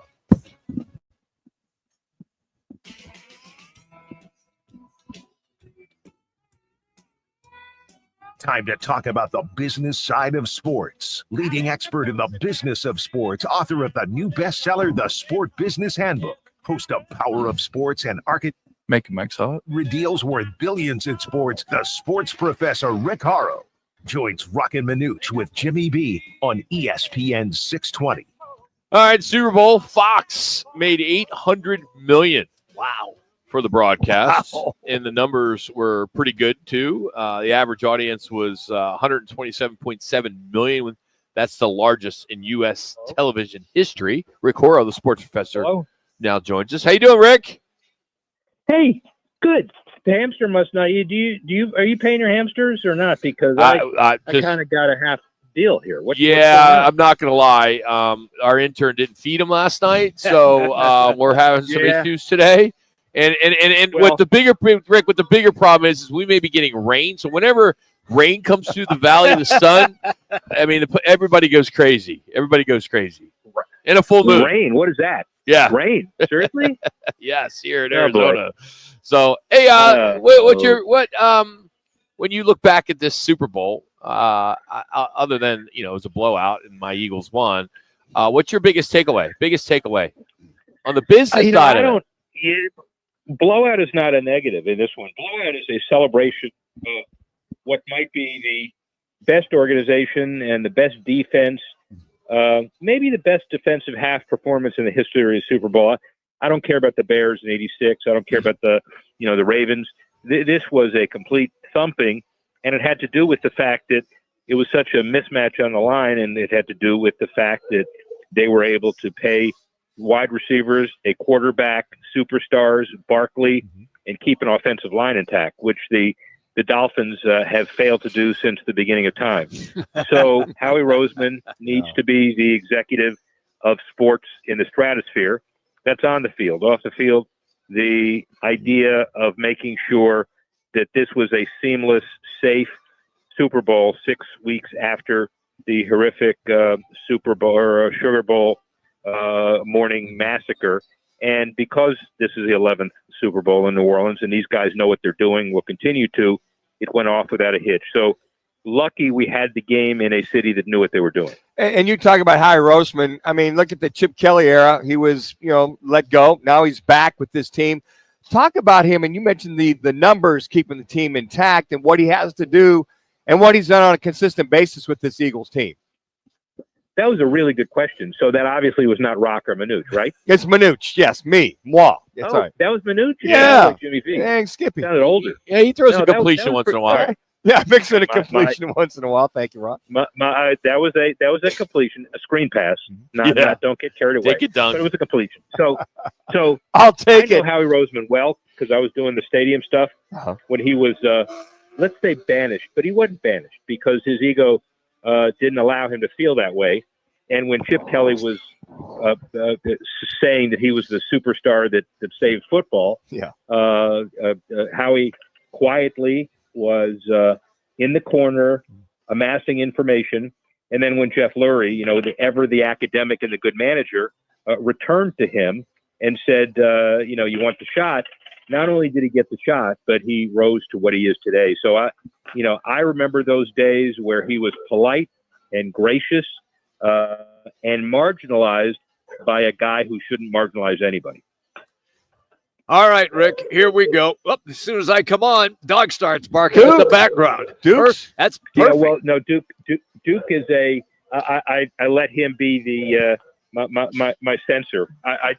I turned him on to being the anti-Manuch, but no question later than that. So there we go. That's fine. He loves me, man. Yeah. So my He question is, who's going to pay Aaron Rodgers now that he is on the market? Is he going to get a deal from another team similar to what the Steelers had cut with Russell Wilson and Seattle paying his contract? Well, let me ask you this: Would you pay that man a lot of money? I wouldn't. No. And I don't know who will. I don't know what team is desperate for a controversial situation with only the hint of an upside. Steelers, no. Saints, probably not. You can think of a handful of teams, and I think he would be a very good coach / backup, but his ego is not going to allow that. Okay. So to that point, is he still at not the marketability was with the Packers when he first got to the Jets? From the marketability side and the market out there, I agree with you. I wouldn't pay the kind of money he's getting. Does he still have that brand about him, or has that suffered as well too? Well, the brand is, I guess today's 1 for 2. Robert Kennedy approved as the new Health and Human Services Secretary, and then the other anti-vaccine guy is cut by the Jets. So maybe we're batting 500. So I'll just leave it at that. Okay. But at the end of the day, his image has been beyond football, and therefore I'm not sure that helped him in the last couple of years. I'm not sure. I want a guy who is you're not sure about his performance. He is an amazing experienced guy. He can read defenses. His arm is tremendous, but he's old, and so I don't know any scuttlebutt about the Cardinals picking him up as a backup to your number one. Maybe. Doubt it. Highly doubt it. He's Rick Coro, who joins us here on ESPN Phoenix 620. All right, I want to get your thoughts on this. If you've seen this so far, this blackout that may happen for March Madness and the Masters, as there's a dispute between the CBS parent company Paramount and Google-owned YouTube TV. I know a lot of people have that streaming service. Do you think this will get settled before March Madness? Yeah, the good thing about that is we have a while to get it settled. The problem with these kind of disputes is they usually wait till the last minute, and it does get resolved that way. And we have more than the last minute here. So there is much more at stake than even any other kind of normal event. So I would predict it does get resolved, but not for a few weeks. And speaking of events that'll be going on this weekend, the All-Star Game in San Fran, how much do you think Adam Silver's be paying attention to how much viewing is for this All-Star Game? And with him talking about the woes, will this be a tall tale sign, folks, for an All-Star Game if they don't tune in as much as they have in the years past?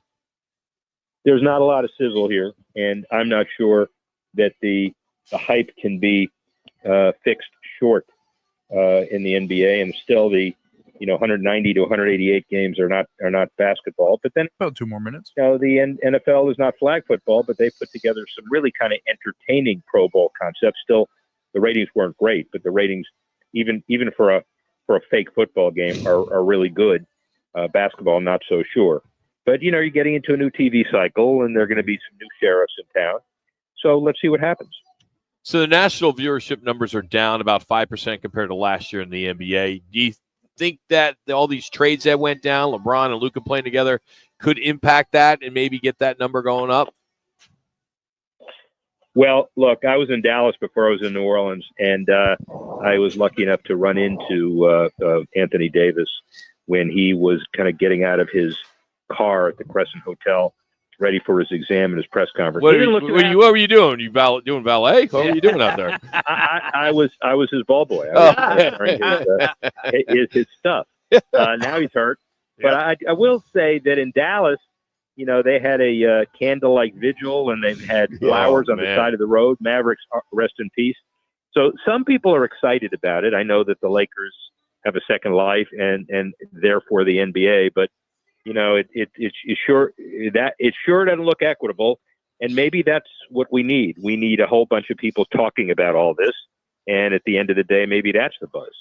Rick Horrell's our guest on the Right Toyota guest line. Okay, so all the conversation now that I have seen on the web, and we all know it's always correct, is that ESPN already did this. They pulled the college basketball game off the air and put it on ESPN News so they could show Luka Doncic and his first game with the Lakers. It did over 2 million people, and the game tipped at 10:30 at night on the East Coast. So now this weekend, you're going to have Arizona, Houston at 1 o'clock our time.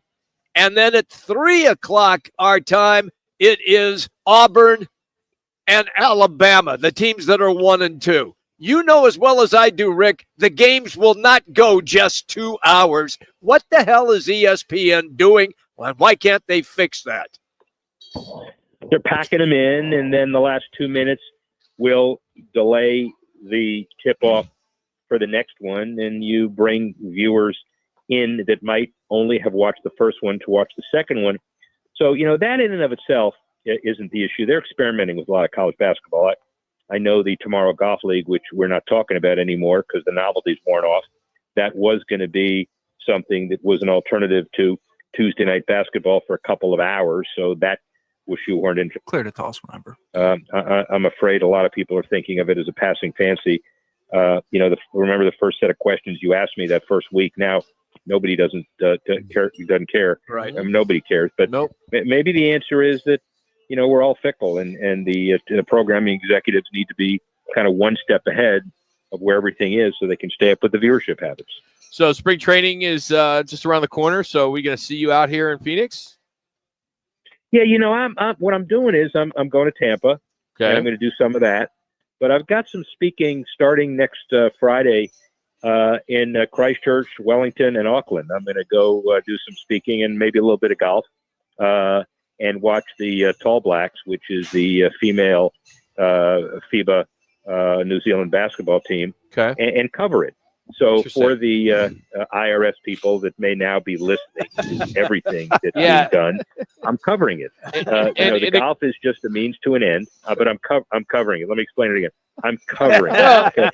And the good thing is now that the new laws now, you don't have to declare your tip. So when you're working valet, you can just pocket all that money.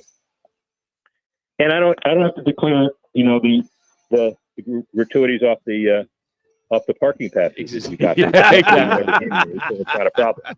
Thank you, Rick. Have a great week, buddy. Appreciate you. All right, I'll see you next week. You got it. That's Rick Horrow joining us, the sports professor. You can follow him on X at Rick Horrow. All right, coming up, we need a contestant to challenge one of the beautiful girls here at Twin Peaks. It's Maddie today at the Scottsdale location. We call it Peaks Picks. And we'll take the fifth caller at 602-230-0620. That's 602-230-0620. And you'll get yourself a $25 gift card. Now, we're going to do college basketball today. We'll do the two that were just mentioned, Houston at Arizona. TCU is here playing Arizona State on Saturday night. And then Auburn and Alabama, 1 versus 2.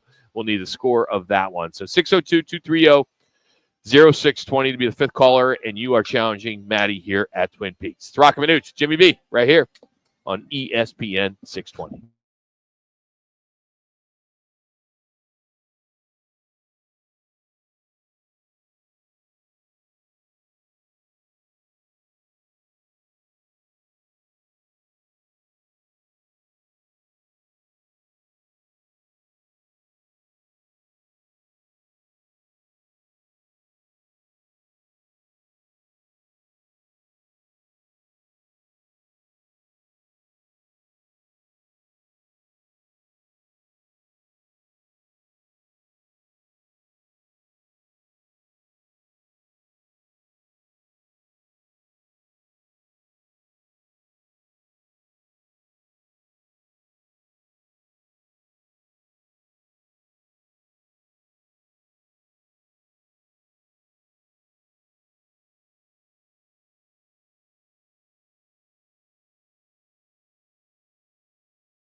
coming, Rock. I know Lerner Rose pretty excited about it. I know State 48 Roofing's pretty excited about it.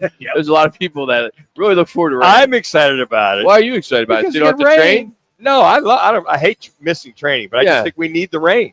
We just need the rain. Being an Arizona kid, we'd like to see the rain once every 4 months is nice. So Maddie joins us here at the Scottsdale location. How you doing, Maddie? How long you been working here? I'm doing good. How are you doing? Good. How long you been working? I've been here for about a year and a half now. Okay, so you've been here for a while. Okay. Yes. So was Barrett Jackson and WM Open busy? Were you guys pretty busy? Oh yeah, it was insane. It was a great couple of weeks for us. Yeah. Good. So you made some money. Good. So I know it's Sweethearts Week here at Twin Peaks, but all right, this is how it works. We have 3 games, and Connor, who's she competing against? She's going to be going against Jesse from Phoenix. Okay, so college basketball. Where are you from originally? I'm from here. I grew up downtown Phoenix. Okay, cool. Yeah. All right. We're going to go. Houston is playing Arizona down in Tucson. Game's Saturday at noon, which is a great place to come watch a game at any of the 5 Valley locations. Who do you like in this one? Who do you think is going to win? Houston or Arizona? Even though I'm from Arizona, I'm going to go Houston on this one. Okay, she's going Houston. All right. Who's Jesse going with? Jesse is going with Arizona. Arizona. Okay. All right, Maddie, the second game, Texas Christian is going to be in town against Arizona State. That being Saturday night. Who do you got, ASU or the Horned Frogs from TCU? Where are you leaning? I'm leaning towards ASU on this one. All right, just after that big Texas Tech loss, so they're playing pretty damn good. So, all right, good. Double overtime. Yeah, it was. Failed to mention that. Nice, nice. How about Jesse? What's so nice about it? They lost. I know. That's what I said. It's a hell of a game. Nice. And they haven't been playing well either. They took a 12th ranked team to the mat. They did. Yeah. Double overtime. But they lost. Yeah, so I it's not get it. nice. Right. So on Manuch's clipboard, you could have a quarterback throw for 500 yards, but he loses on the last second field goal, and he's not going to make the clipboard. Yeah, you got to win. Because he lost. That's right. I agree. Exactly. But it was a good game for ASU from that standpoint. All right, who's Jesse going with? Jesse is going with Arizona State. All right. Fair enough. All right, Jesse. Number 1, Auburn. Number 2, Alabama. I need not only who wins, but I also need a score. So let's start first with what's Jesse doing, and then I want to hear from Maddie. Jesse took Alabama 74 over Auburn 69. Okay. What do you got, Maddie? I've got Alabama with 90 to 87. Okay. Oh, 3-point game. All right. Okay. Close game. All right. Well, Maddie, good job with the picks. So happy hour gets going here at 3. Are you typically work days or you work nights? I'm all over the place. All over the place? Days Okay. and nights, wherever they So if schedule somebody me. comes in, they want to sit in your section, they can just ask for Maddie? Yes, Maddie Okay. from heaven. Come and visit me. Maddie from heaven. All right. like Good that. stuff. I like that. Maddie, thank you. Appreciate you playing. So, by the way, the ladies are 13-7. Coco won last week as she took the Eagles, I think, to win. So that was the key. So he won the Super Bowl. So good job, Maddie, here at the Scottsdale location. So they were split on the Houston-Arizona game. They both had Arizona State, and they were split on the Auburn-Alabama game. So some good basketball. You know, it's kind of cool that the timing's great where you got some big games week after we lose football. We're looking for stuff. And it's interesting when you see this Auburn-Alabama game, number 1, number 2. This isn't football. This is basketball. And we Auburn. The SEC. Oh, man, with Auburn, where they've come and where Alabama's come, that's going to be a hell of a game. Those two teams getting after it. You look at the SEC overall. They're the best conference in It's basketball right now. pretty phenomenal. Them in the Big It's hard 12. to argue that, Jimmy. I know you're rolling your eyes. I'm not rolling my eyes. I want to lean that way, but I still think top to bottom, the Big 12 is maybe a smidge better top to bottom. I would say that the top teams in the SEC, because you have number 1 and number 2 matching up this weekend, I would give it the top tier in the SEC is indeed better. So they have 9 teams in the top 25. Or no, it was 9. It's somewhere around there. I have to look at it again. But, yeah, you got to admit that there's some teams that have been playing some pretty good basketball. Yep. But you're going in. I just, growing up from where I grew up, I followed the Big 5, which was, small schools there with the exception of Villanova. It was Temple and Drexel and LaSalle. And St. 3 minutes here, guys. But it was the Big East. It was always college basketball. Yes. And it was never Big 10. No. It was never Big 12 or it was never big SEC. No. It was either the ACC Yes. or the Big East. Correct. Big And 12 it's crazy usually- how that's changed. It's 5 teams in the top 10 right now. I'm SEC. telling you, 5. I'm telling you, when Rock was growing up in Philly, the Big East was at its best. It totally was. I just watched Requiem for the Big East. It's a ESPN 30 for 30. 2.5. And they were discussing the matchups between Georgetown and St. John's, and then Villanova winning the national championship in 1984-85. That was awesome. Yep. That was a lot of fun for being from there. Yes. You know, it was cool. Yep. when- Raleigh Massimino. Yep, that's right. And I spent 1990. I worked for the University of Pennsylvania, so we Okay. played those same Penn, schools, yep. and then we played in the Palestra, which is where the big, where John Pannone. no idea. What? John Pannone. Villanova? He was a center for Oh, the Villanova. player, John John Pannone, yes. Who was the other player from Villanova? The Pickney? Suns eventually. Yeah. Ed Pickney. Ed Pickney. Yes. E.T. Ed Pickney. Yeah. But you look at it now, I mean, 5 teams in top 10 from the SEC. Yeah. 5. That's what I said. You know, their top teams are really good. but it's just so funny. Here we are, 20 years. Top 4 Yeah. are SEC. Yeah. Then you got Duke. But you look 20 years ago, Minute and a half. would you ever see Auburn number 1, Alabama number No, 2 it was in laughable. basketball? It was laughable. It was, how far they have come. Yeah. Now, I think a lot of that is NIL money. They're going Yes. after a lot of kids they don't typically go after. They've got kids from all over They Yeah. do. on that Auburn team. I mean, Pearl, being a phenomenal coach on top of that. Real quick, some football at 50. Ohio State's hiring Matt Patricia as their defensive coordinator. That is a huge hookup, a huge hire. I mean, you lose Jim Knowles, who goes over to Penn State. You bring in Patricia, who spent all those years with arguably the best coach in football, Bill Belichick. And then you head over and just think about recruiting, too. He was with New England. He was head coach for the Lions. That's a great hire Sure it for is. Ohio State. Well, I think a lot of kids realize they're going to get outstanding coaching. He's got great connections aside from He does. NIL money, but these guys with connections coming in can help those linebackers and defensive backs too.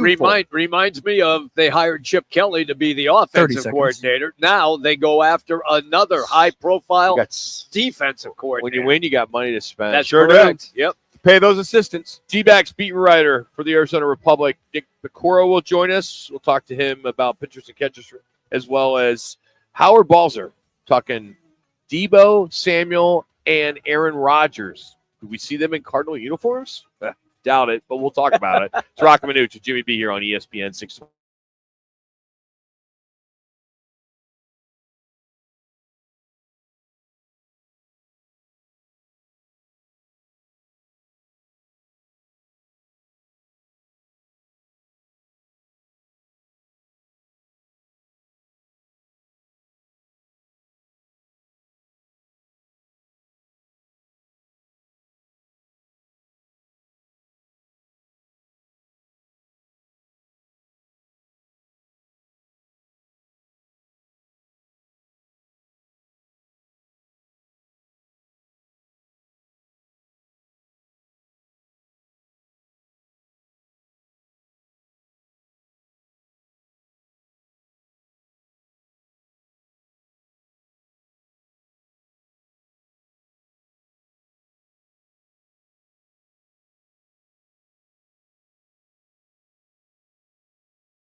it's whatever.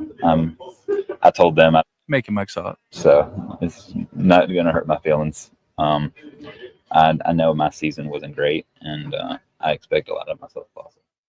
Jordan Montgomery this morning, as he reports to camp, and he's 20 to 25 pounds, a little slimmer, which good to hear. That'd be good to hear. Joining us now to talk about that and others and everything that's baseball related with the Diamondbacks. Arizona Republic AZ Central Sports, Nick Pecoro. Nick, you were there. Did he look thinner? Or was it the clothes he was wearing? Did he look good? I mean, did he look ready to go? Did he have all black on? Look thinner?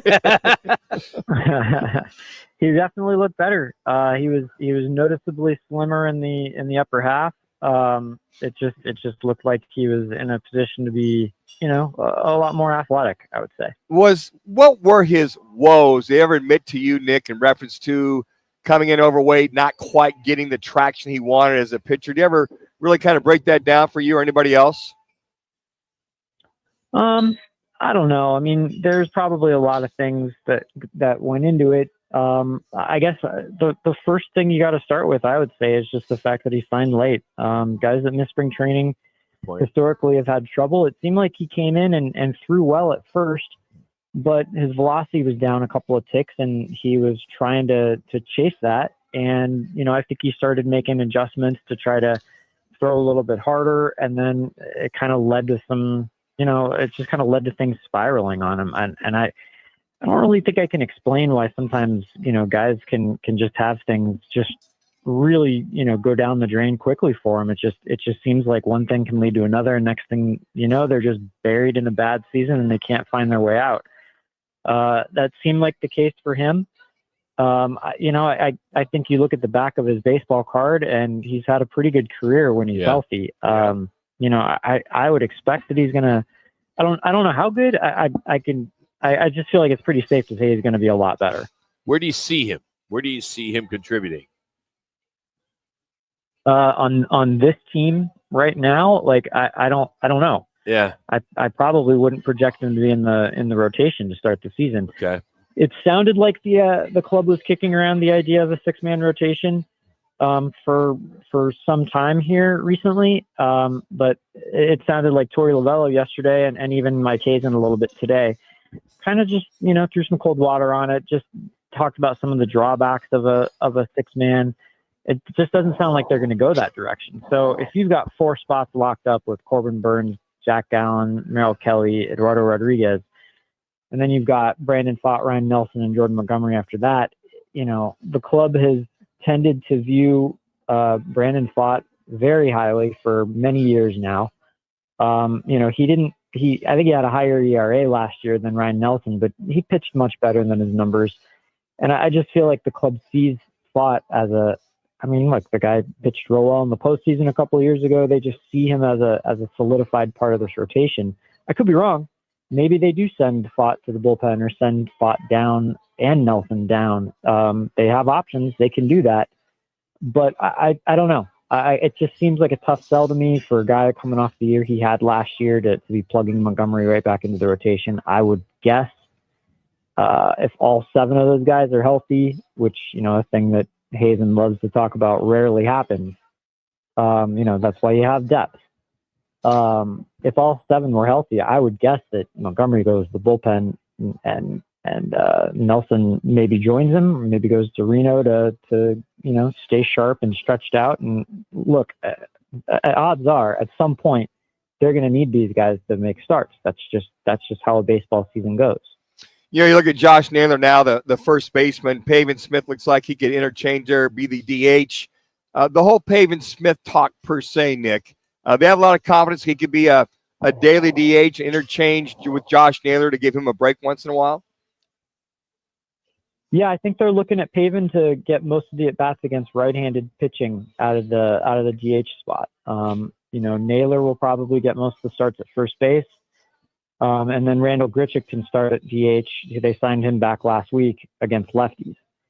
Pavin was really good last year. I know it was only a couple hundred at-bats in the big leagues, but you look at his numbers that he put up in Reno, Some of the batted ball numbers too in Reno and up here in the big leagues. He was awesome. He was locked in. He was crushing balls in a way that he hadn't before in his career. It felt like he really took a step forward. Obviously it changes though when you're the guy who is just kind of coming in to fill in for someone and there's not much pressure on you to when you're the guy who the team's counting on to be in those spots. So it'll be interesting to see how Taven handles that. But look, if that growth last year at the plate, the ability to tap into a little bit more power, if that's real, they've got a really good offensive contributor.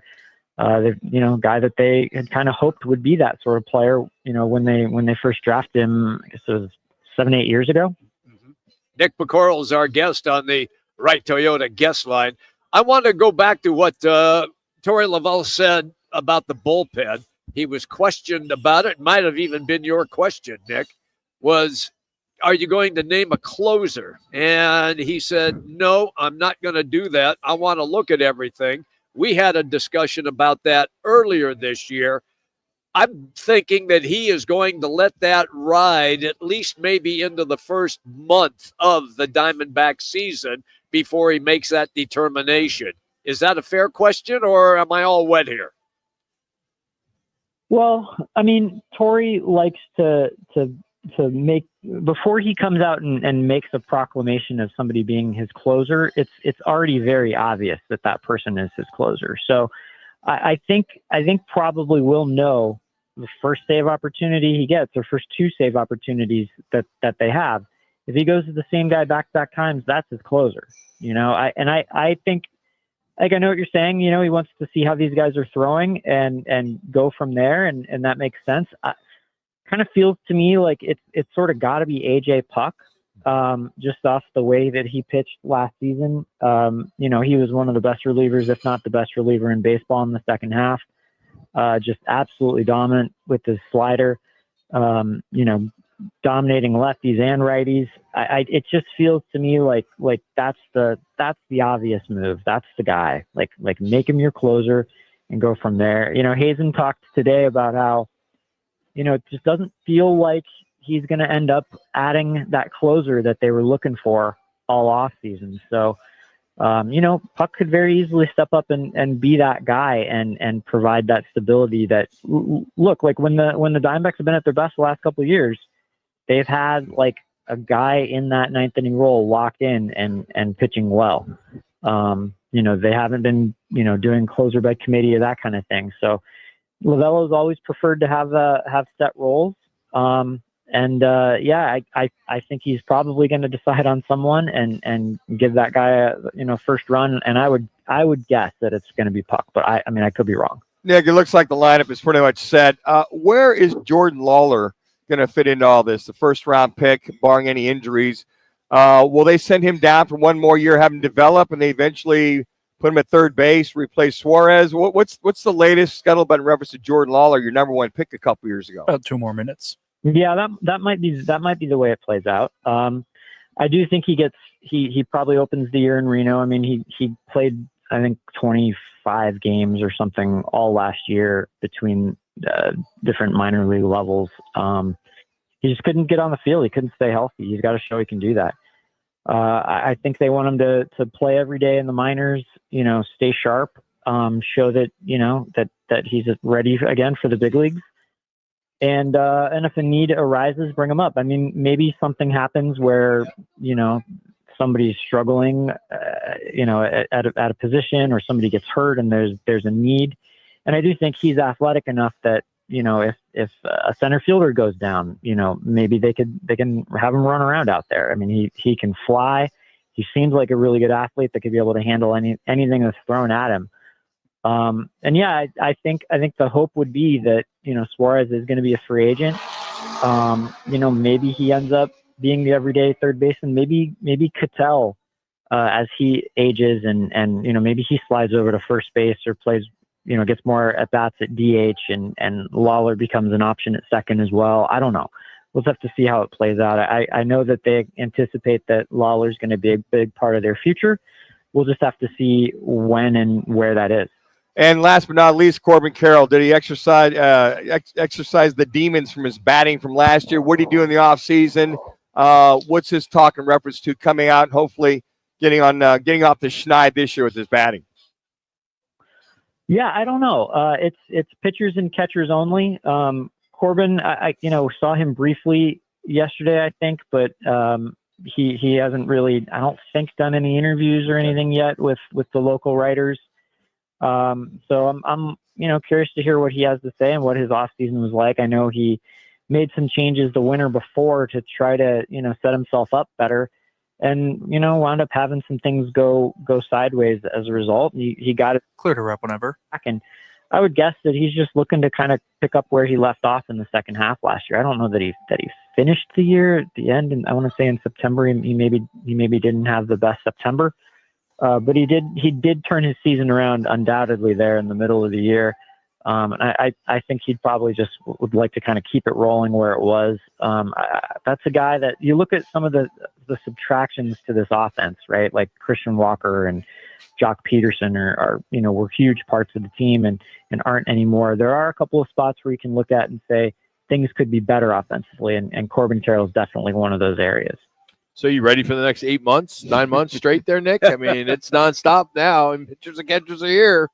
You ready to go? I better be, right? I better be. Nick, we appreciate you, man. You do great work, and we appreciate you coming on with us. Thank you.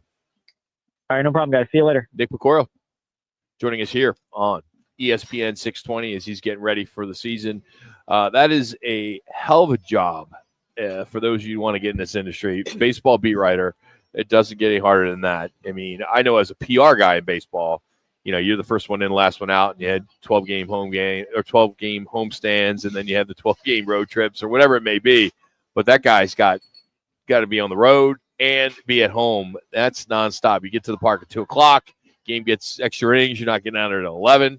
I mean, it's nothing over a play-by-play guy. You guys had it easy. No, I was just going to compliment you because you were the first guy when I would get to the stadium that I would go see. So I would get all the notes that you compiled that you and write all day.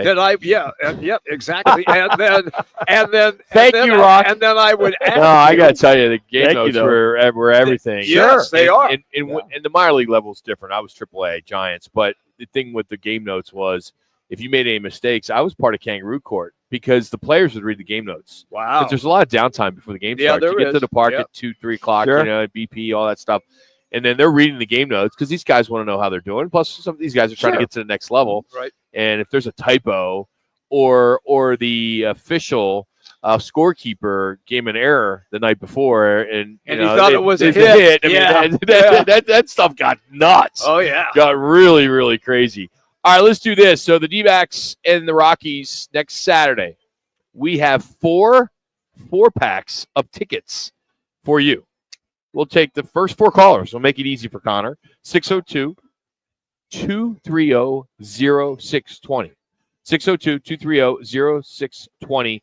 We'll take the first 4 callers, and you'll each get a 4-pack of tickets to go see the D-backs and the Rockies next Saturday. It's a day game, 1:10 at Salt River Field. So I'm excited. Spring training is here.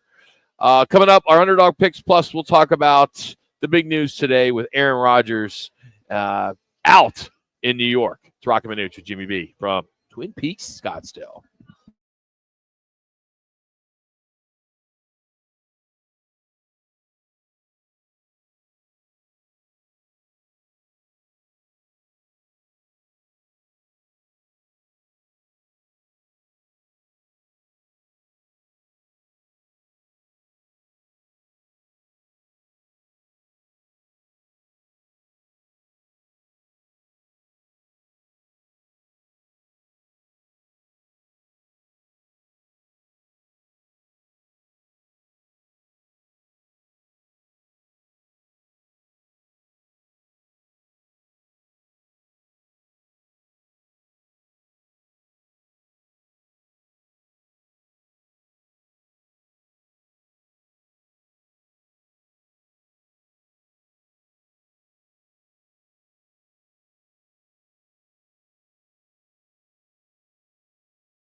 located on Frank Lloyd Wright Boulevard and the 101. Twin Peaks, the ultimate sports lodge and home of the 29-degree beer served. All right, making hot.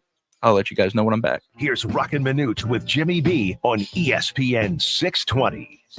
Well, the New York Jets and Aaron Rodgers have broken up right before Valentine's Day. Oh, what a surprise. Wow. Yep. Nobody saw that coming. Yeah, so this was anticipated, as you just said, and now we get to have some fun over the next few weeks. Prognosticate. Until he talks, that being Aaron Rodgers, and find out what his next chapter is, if he wants to still play or not play. I think there are a lot of teams out there could probably use a guy like Aaron Rodgers, especially if there's a young quarterback that he can help mentor, and maybe he can give back like Brett Favre gave to him and sat on the bench for all those years. I'm real curious where he ends up. And I know Connor's on the phone. Darn it. I wanted him to play something for me. Aaron, Connor, when you're ready, I'm going to find this. Go ahead. You guys talk. Talk amongst ourselves. Yeah, I think with Aaron Rodgers right now, a couple things. If there's teams that are serious about him coming in and starting, they're going to look at a lot of factors. Number one, we talk about the age, his ability, his mobility. He's still a good quarterback from understanding the game, reading the game. Part of his game was being on the move, escapability. He doesn't have that anymore. But all that being said, threw the ball fairly well last year, all things considered. But guy 41, 42 years old, do you want to give the keys to him? And whoever the guy is underneath, you got to have a guy underneath him to develop, or if you draft a guy to develop. Or do you look at him and say, hey, Aaron, we'd love to have you, but you're our insurance policy. You're our backup. All right, love to have you. Do you want to do that? If so-and-so goes down, you talked about Jacksonville. Let's say Trevor Lawrence, who's often injured, is a guy that goes down. I think Aaron would go, well, okay, I can see that, but how far is this team looking to go? The Jacksonville, look at that team.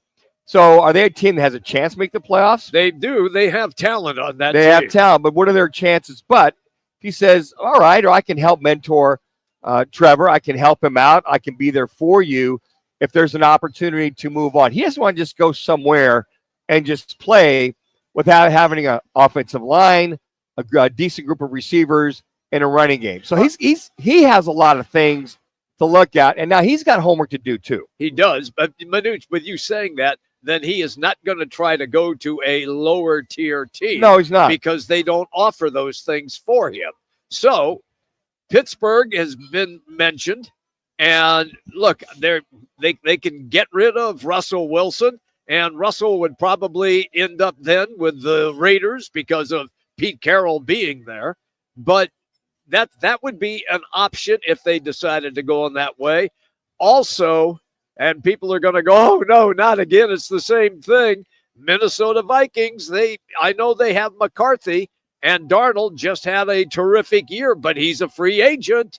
And so you could indeed, knowing how good Minnesota is. Be another Brett Favre. And a Packer going to do yes, a Packer, Jet, and Vikings. He went to all three, Packers and Vikings. But look how good Favre was when he was at Minnesota until that game where he got hurt and then he threw the pick. It would be kind of fun.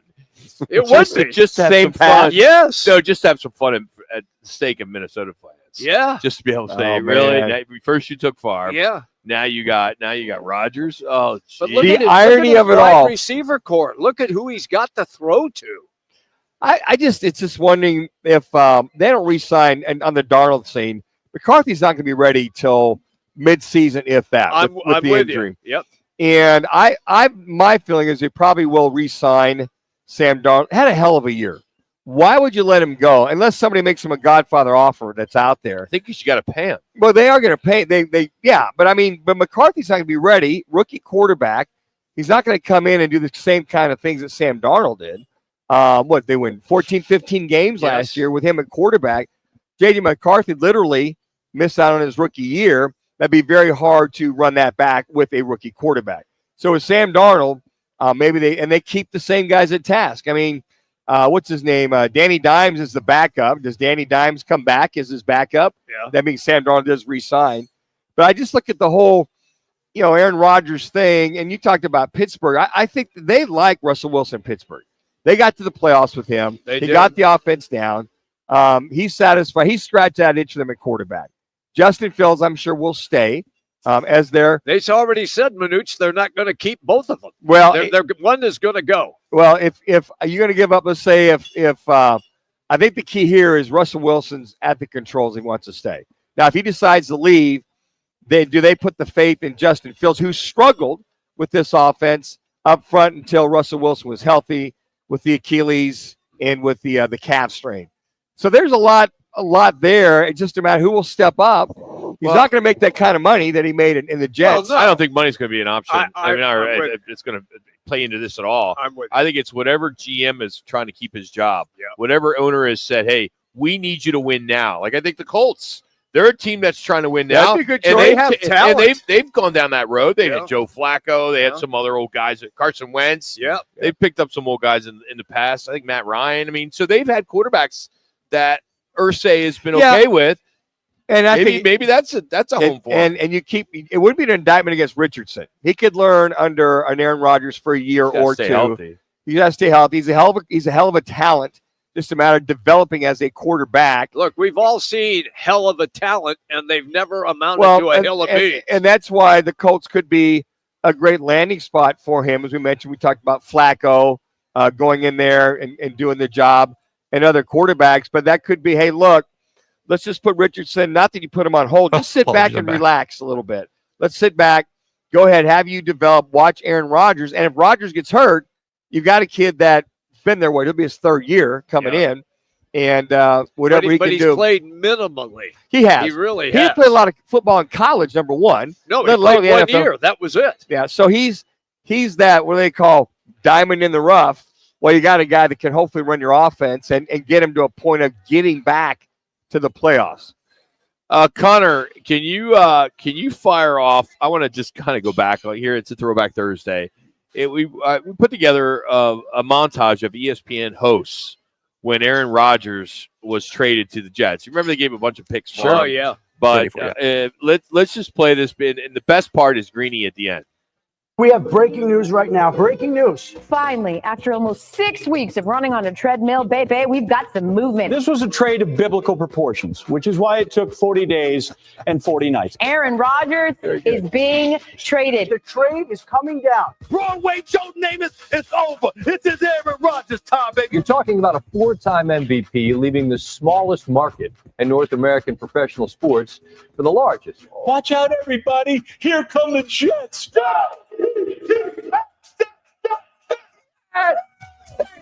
Finally come. It has come. Aaron Rodgers is a New York Jet. Yeah, how'd that work for you? That's funny. There's just organizations, I think, that just always will have that black cloud over them. That's it. And it's unfortunate that it's the biggest city in the country, and the Jets just can't seem to figure it out. The reason they signed was they had a decent defense.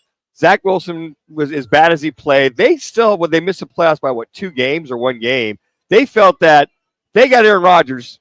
He was going to get him to the mountaintop. He was going to, all right, now we got Rodgers. Now we have a chance to win it all, or at least win the AFC East. Zach Wilson didn't do it. You're a 4-time MVP. Then they featured him in Hard Knocks. Remember that? First year? It was all right there. It was just crazy. But what about an Arizona Cardinal? We have talked about a backup in Phoenix. Yeah, He loves to play golf. He played in the Waste Management Pro-Am. He's here a lot. He could be a guy that would want to come here. Well, that he's going to – you hope he doesn't play because that means Kyler's having a good year. But come on, if he does, Clayton Tune? He'd be a better insurance policy than Clayton Tune. Well, much better insurance policy. You're a better insurance policy than Thank you. I Clayton appreciate that, Tune. Jimmy. No, I'm just saying, I mean, you guys, there's people that can't stand Aaron Rodgers. He would be a nice pickup for what they would need. And this year, here's the thing. They have to improve that backup position. Now, whether it's Aaron Rodgers, whomever, because if Murray goes down, they don't have the luxury in year number 3 for Monty Ossenfort and for Jonathan Gannon to basically fall apart with a backup quarterback. Hey, Matt, Scott, Edward, and Martin, congrats. You guys won the 4-pack of tickets for the D-backs and Rock. Second, we appreciate you listening. It's a fan appreciation Thursday. So we do appreciate you as we want to take care of the fans out there when it comes to listening to us. So we appreciate you. So we talk about Aaron Rodgers. What about Deebo Samuel? Could they be a fit for the Arizona Cardinals? We'll catch up with USA Today's Howard Balzer next. It's Roc and Manuch with Jimmy B from Twin Peaks, Scottsdale. Arizona's headquarters for Toyotas is Right Toyota. Hey, Rock, for my friends at Right Toyota in Scottsdale. You will always find the right deal at Right Toyota. I forgot yeah, again. You're good. You're good. Amazing service. When he doesn't Rock toss Rock and doesn't I'm have still to filling toss it. out. You can No, do it I know. regardless. I just keep forgetting because I'm also filling out all 4 of these callers that we just got. You're good. Boulevard, Just do it and for always fun. online at righttoyota.com. The right price, the right selection. Check out righttoyota.com. Twin Peaks is the best in the game. Here, your favorite drafts are poured at a frosty 29 degrees. The rare barrel-aged whiskeys are served just the way you want them. It's bigger game days and bolder fight nights. I mean, where else can you find a scratch kitchen that always comes in clutch? I don't need it. I forgot. I'm blanking because I'm doing 100 things at once. For one sports bar. Twin Peaks is always adding exciting cocktails to the menu, like the expertly balanced Sincoro Hall of Fame Margarita. Try it at your local lodge today. At Grand Canyon University, we believe in equal opportunity, and the American dream starts with purpose. Whether your pursuit involves a bachelor's, master's, or doctoral degree, GCU's learning environments are designed for supportive networking and collaboration. With over 330 academic programs, GCU provides a path to help you fulfill your dreams. The pursuit to serve others is yours. Find your purpose at GCU. Private, Christian, affordable. Visit gcu.edu. Okay, I have to tell you, I was just looking on eBay where I go for all kinds of things I love, and there it was. That hologram trading card.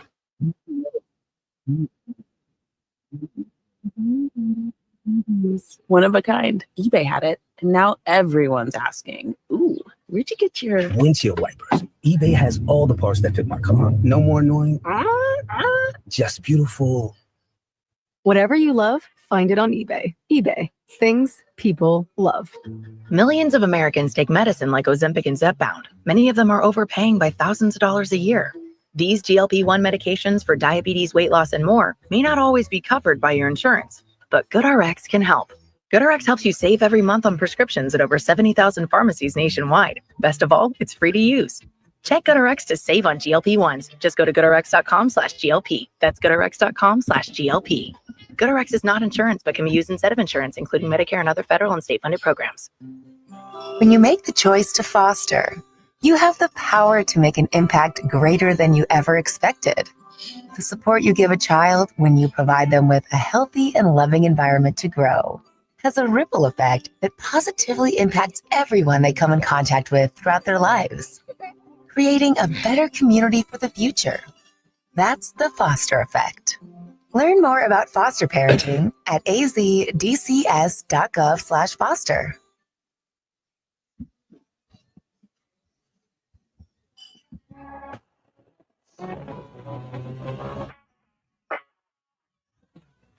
It's now time for your Roc and Manuch with Jimmy B's bottom of the hour ESPN 620 Sports Update, sponsored by the sponsored by the Twin Peaks Sweethearts Week. I'm Jackson Groff. The Phoenix Suns battled in last night's 119-111 loss to the Houston Rockets. Their ongoing issues of turning the ball over remain evident. Houston capitalized on Phoenix's mistakes, scoring 28 points off of 18 turnovers. 6 of those turnovers coming from Tyus Jones and 7 of those coming from Kevin Durant. The 26-28 Suns currently sit 11th in the Western Conference and will have a week off before facing the Spurs next week. It's a Sweethearts costume party all week at the Five Valley Twin Peaks locations. Scenic Views are calling you for the Sweethearts Week. Swing by for Scenic Views wrapped in red and steal your heart specials at Sweethearts Week costume party today and tomorrow at Twin Peaks, one of the Five Valley Twin locations. Not a big game. He's been covering the National Football League for close to 50 years. A longtime NFL writer, broadcaster, and co-host of the Pro Football Hall of Fame show on Sirius XM. A Hall of Fame voter, Howard Balzer. Now on Roc and Manuch with Jimmy B on ESPN 620. All right, Howard. What is it going to take to get Deebo Samuel or Aaron Rodgers in this Cardinals organization? Yeah, makes a lot of sense, right? Yes. Yeah. Yes. Makes a lot of sense. This is still this is silly season in the NFL. I mean, it's just so heck, I know I'm sounding like an old fuddy-duddy back in the day when everybody had one mock draft 1 week before the draft. Now you have like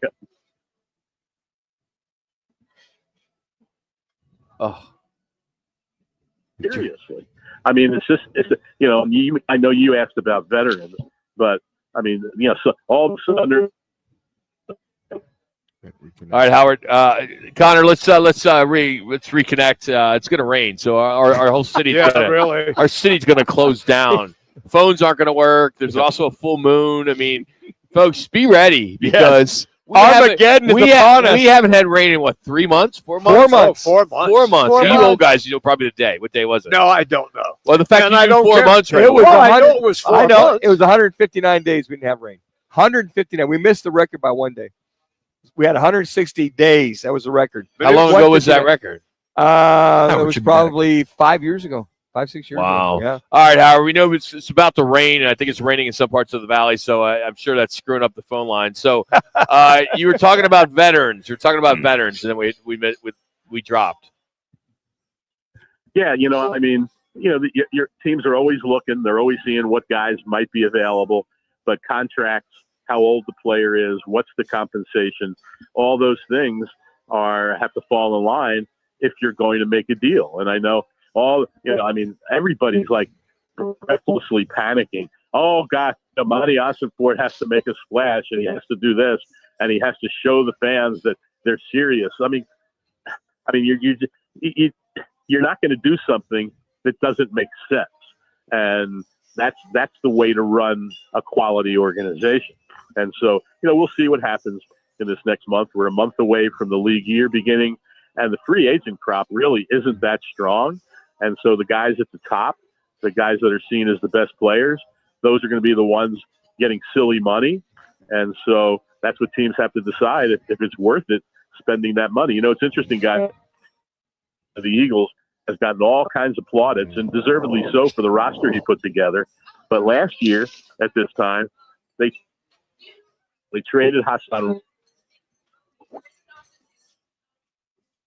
All right, we're to a big contract, and he did nothing. He did absolutely nothing for that team. So it's always buyer beware in free agency, and we'll see how the Cardinals go after it. You talk about what we saw. Defense wins championships, right, Howard? So a couple of Eagles, and you mentioned maybe they want to come out and see Jonathan Gannon. I know Josh Sweat, one of those guys. I believe Milton Williams is a free agent. There's a couple of defensive players on that Eagles team that played under Gannon per se and Follis. So would that be an idea to maybe go after them, see if they'd want to come here, number one, versus re-signing or going elsewhere? But there's a couple guys there that Gannon coached that are available. Yeah, no doubt. And, Sweat is an interesting one because he was being talked about all season. And I remember saying at one point, everyone's going nuts on this guy. In fact, I think he only had 3 more sacks than Zaven Collins, but he has a good Super Bowl, an excellent Super Bowl. And now this is his connection. You've got to be careful. You've got to be careful. Milton Williams, I think, maybe is more interesting because they need that guy in the middle of the line. A big reason for what the Eagles were able to do against the Chiefs is that the Chiefs were double teaming and at times triple teaming Jalen Carter. And that just created opportunities for other guys on that line.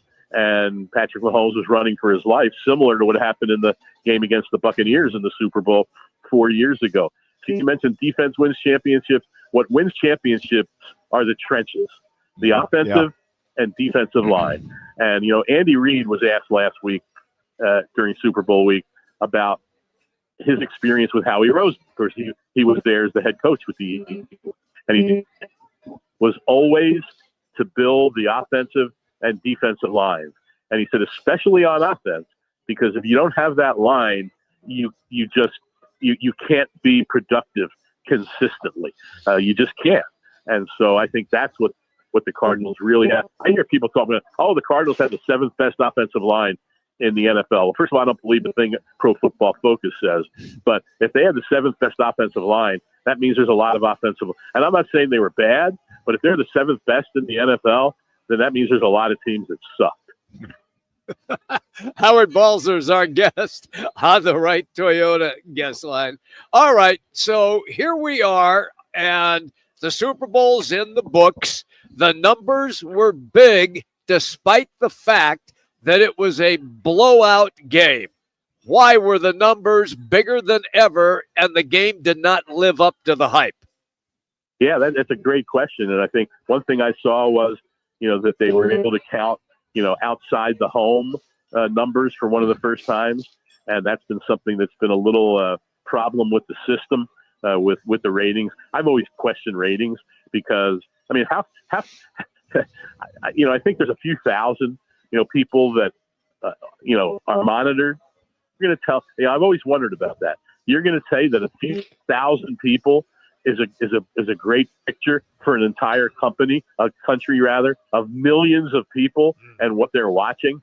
I've always thought the whole system is kind of whack, but that's what everybody goes by.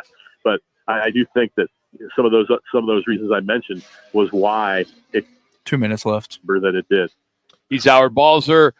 We appreciate you. I'm glad you made it back from New Orleans. Yep. You've been to 50 plus games. What would you grade that one? Wow. Well, that's way down. That's way down on the list with that Bucks Chiefs game from a few years ago. Yeah. The Broncos 49ers, when the 49ers beat them 55-10. I heard some people saying this. Some of the younger set say, "Oh, this is the worst Super Bowl in history." Well, that's because they don't have a memory of anything that happened before the turn of the century. And there was, in fact, there was a stretch where there was a lot, of bad games. And so, but this is right down there in the bottom of games in terms of keeping people's interest, because it was basically over at halftime. You liken this to the maybe the Bears Patriots Super Bowl thrashing? Yeah, there's another one. There's another one. And I think the 49ers had another one. Mm-hmm. Well, the game when, let's see, the Broncos, when they lost to Washington. Yes, Doug Williams. Doug Williams. It was 10-0 Broncos at the end of the first quarter, and then Washington put 35 points on the board in the second quarter, and I think they ended up winning 42-10. So there's been some bad games, and hey, that happens in football. Sometimes those things happen. You hope it doesn't, but it does, and that's just the reality. How about Washington and the Buffalo Bills as well? Eesh. Oh yes, yeah.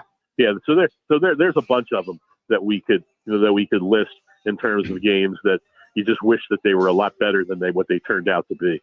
Howard, next week we'll talk about that Hall of Fame class. We're out of time today, but we'll touch base with you next week. So thanks so much for the time today.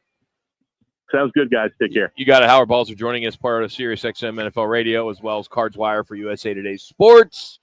We are out here at Twin Peaks in Scottsdale. Got all the games on. Got some hockey going on. Canada and Sweden, that's always a great battle. But it's what we're watching in San Diego, the Genesis Invitational at Torrey Pines. Scheffler is tied for the lead with Powers and Rogers in the -3. But the rain, I just don't get why they allow these guys to play in this. I'm with you. I understand television and everything else, but that's it. Gosh, this is bad. But they always have, Rock. They always have played golf in the rain. Always. Go way back. Way back. They've let these guys play. And it's supposed to rain the rest of this week in San Diego for this tournament. Well, they can use the rain, man. That's for sure. We all can. So I know it's coming this way. All right, Learning Row 1 calls coming up, as well as the results of our State 48 roofing question, which has to do with the Phoenix Suns. That's all next as we continue right here on ESPN Phoenix.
It's the Lerner and Rowe one call, that's all call of the day. If you're looking for a full service law firm, just make one call, that's all. 602-977-1900. Lerner and Rowe, voted Arizona's best law firm. Several of them just led to breakaway layups and baskets, so they're just killers. You know, it's we've talked about it. We don't get a shot on goal, and it's you know, it's most of them or several of them couldn't play defense on, so they hurt. But the guys tonight, you know, overall fought and put us in a position Make it hot. Have a chance to win on the road. So the guys played great. The turnovers we got to clean up. We got to be better with those. But you know, really proud of how the guys played. That's Coach Bud. Turnovers were an issue yesterday. They've been an issue most of the season. A lot of teams deal with the same stuff. But you had no Grayson Allen, no Devin Booker, no Beal, Bradley Beal. They were all out. So the season first half is over. They get a week off before they come back, and you got San Antonio to open up the second half. They're just right in the same bottom of the division. Two games behind the Suns. Yeah, 2 games. So our State 48 Roofing Get Your Call question today was, who do you blame for the Suns' woeful first half of the season? Your choices were the players, Coach Bud, the general manager, James Jones, or Matt Ishbia, the owner. And the players come in number one at 62.5%, followed by Matt Ishbia at 25%, then Coach Bud 12.5%. No one voted James Jones. No one. I find that a little bit interesting just because he is the guy that convinced Ishbia that we should do these deals. So he is the ringleader as far as the new owner is concerned. Look, I understand the 25% against Ishbia, but he's a billionaire, wanted a former college basketball player, wanted to come in, make a big splash. He did. We all bought in with what he did and loved it. And now it just hasn't worked. You know, and you think of Mike Budenholzer coming in with these 3 individuals. Yep. If that had been different, if he'd have got his opinion before they brought in a Bradley Beal, or before they brought in a Kevin Durant. I mean, that's a couple years ago, and Frank Vogel was the head coach. I mean, you could have the best, but do you have the best mix of players? And I think that's what James Jones has learned. I think that's what Matt Ishbia has learned. Now, you know, you never say never, but this season is fading fast, fading like tissue paper in a rainstorm, as it does. So you look at this, you go, okay, if they can limp in, make the play in, how far do they go from there?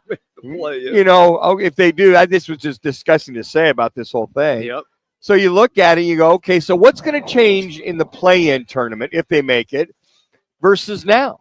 You got 28 more games to go to right or wrong. If you win 12-14, that'll be a minor miracle to get in. That's what you're going to have to win. And you got your last week and a half to 2 weeks is a murderer's row of players, the toughest, if not the toughest stretch for any team trying to make the tournament, period, is what they're going to have to face. When we began the show, Rock talked about the Suns and where they are now and how it went from before the season began. So much optimism. Hell, I was leading the parade. You were getting at least to the Western Conference Finals, and now we're sitting here talking about hopefully they can be in the play-in tournament. Look, this is the Phoenix Suns with the talent that they have. This is not the San Antonio Spurs who are hoping to get into the play-in tournament. That would be great for them. This is not the Portland Trailblazers who all of a sudden have kind of figured it out with that young core group that they had, led by DeAndre Ayton, and now they're hoping to get into the play-in tournament. This just sucks. Well, you got the Suns chasing Golden State, Sacramento, and Dallas. Now, the Timberwolves, they'd have to really fall apart. San Antonio, to your point, Jim, I'd be very interested to see how much they can improve now over the next 4 weeks. Manuch, they're good, and they might, but they're 2 games back of the Suns. I get that. So the Suns, if the Suns were to falter, San Antonio could make a run. Yes, get above that Mendoza line, but they still have to deal with the Warriors and the Kings. So the whole adage about whose fault is it? Well, I side with the players. I mean, they're doing the same thing with a better bench that Frank Vogel was trying to preach last year. There you go. You're seeing the common denominators are turnovers, as we expressed. Yep. Lack of rebounding, too many offensive rebounds by the opponent, lackluster defense at times, and points in the paint. Correct. Okay, that have been continuing. And we talk about points off the turn. Fast break points are up by the opponent. So there's like 4 or 5 common denominators that, for either some reason, the message or messaging isn't getting across, or the players aren't paying attention to the messaging, or they're out doing their own thing, trying just to get theirs. And that's the sad thing about it when you look at how far OKC's come, look at Cleveland Cavaliers, the consistency with the Celtics. Oh, by the way, the Lakers, who blew one out last night. But, I mean, there's a commonality with those teams, why they are where they are. The Knicks, even though they got more players. Right. But they've bought in. Knicks are having one of the best seasons Great year. ever. They have. But Thibodeau, They haven't had this good a first half in a long time. But Thibodeau's a ball buster, man. He's defense, work the ball. I mean, but they get the message. There are a bunch of stars on that team. So I don't know. Maybe it's just the wrong mix, and we just got to deal with it till the off season.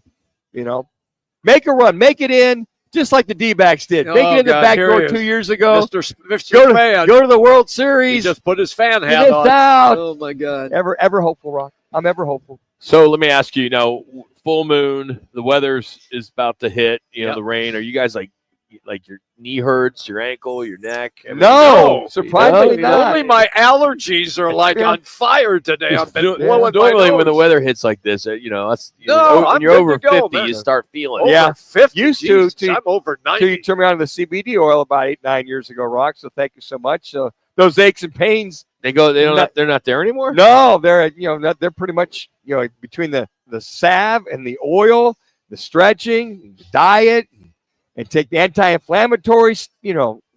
I'm doing pretty good, moving around pretty good for a 67-year-old guy. Here's what's on tap, brought to you by our friends here at Twin Peaks. 6 o'clock tonight, Grand Canyon at Arlington State. That's on ESPN Plus.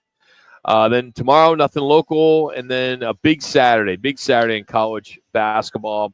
They'll start off with tip-off at noon. Houston is down in Tucson to take on the Cats. That's on ESPN. Grand Canyon's at UT Arlington. That's an ESPN Plus game. That's at 1. And then TCU at Arizona State. You'll hear that on Arizona Sports 98.7, and you can watch it on ESPN Plus. So that is what's on tap. We're kind of looking for stuff, man. You're looking for stuff to watch. Well, that Auburn-Alabama game should be a good one. That'll be a really good U game. of A at noon on Saturday against number 6 Houston. If you miss hockey, like I do, I'll be watching the USA matched up against Finland tonight. Canada went into overtime and beat Sweden last night. So I'll be watching the hockey game for a while tonight. Yeah, I miss it. Get it. I know. I miss the O's. I really do. I do. I think a lot of people do. Yeah. I know there's been some talk, and maybe there is a run here where someone's going to be able to step up, but it's still 4 or 5 years. Oh, easy. Getting that arena done. It just sucks not having hockey. What? And you kind of peek in to see Utah. Yeah, I do. And you see some of these kids that have, kind of came up through the Phoenix organization, Arizona, and you're like, oh man, they're playing well. 3 minutes. They're okay. They're good. They're a good club. But you just can't get in. They're not your team. Yeah, you can't get into it. Yeah, they're gone.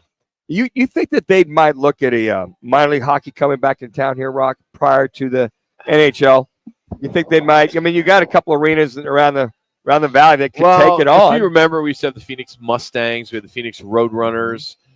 They would get a couple thousand people. Yeah. They wouldn't really do well. They may do well on a Friday, Saturday because it's a good giveaway, right? Puck night or whatever, and they're getting 5,000-6,000. But that's a tough.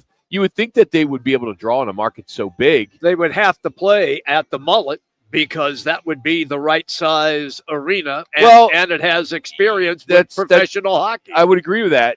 Because I have had a lot of people have said, "Hey, Rock, can you give me a pair of tickets to go see ASU hockey?" Like, no. it is a hard ticket, an expensive ticket. Yes. Extremely 2 minutes. And they're expensive. good. And they're a good squad, very good squad. So, I wonder if professional hockey could work again here at the AA, AAA level. But I don't know, man. I that'd be a tough sell. Yeah. That'd be a tough sell. But if you are, I guess it would really have to do with who the affiliate is. I was just going to say that. Yeah. If Who's the affiliate? if it's Vegas, since we're getting Vegas games on television Right. here, or if it's Utah because Yeah. it makes sense, Minute But and a I don't, are people going to Roadrunner games down in Tucson? Well, I'm not sure. I'm not sure at all if they haven't really paid attention. I've just been kind of, when you lose that interest, you just lose interest in hockey. I mean, I think I've watched 2 minutes of NHL over the last 2 months, if that. And I do pay attention, like when USA takes on teams like Right. that to see Yep. how our Like young guys are tonight. doing, Yep. like tonight's game. But I mean, there's no interest in it whatsoever. Matter of fact, So- I look at our log from last minute. year. We usually had Steve Peters on, covering the Yotes every Friday at 1:30. And how times have changed. They're doing about 3,800 down there Okay. That's decent. as an average. Just missed that by. Guys, tomorrow going to be at Wright Toyota over there on Franklin Wright Boulevard. We'll catch up with Sean Salisbury. Scott Spreitzer, some of these college basketball games, and two-time Super Bowl champ Mark May to put a wrap on Super Bowl 59.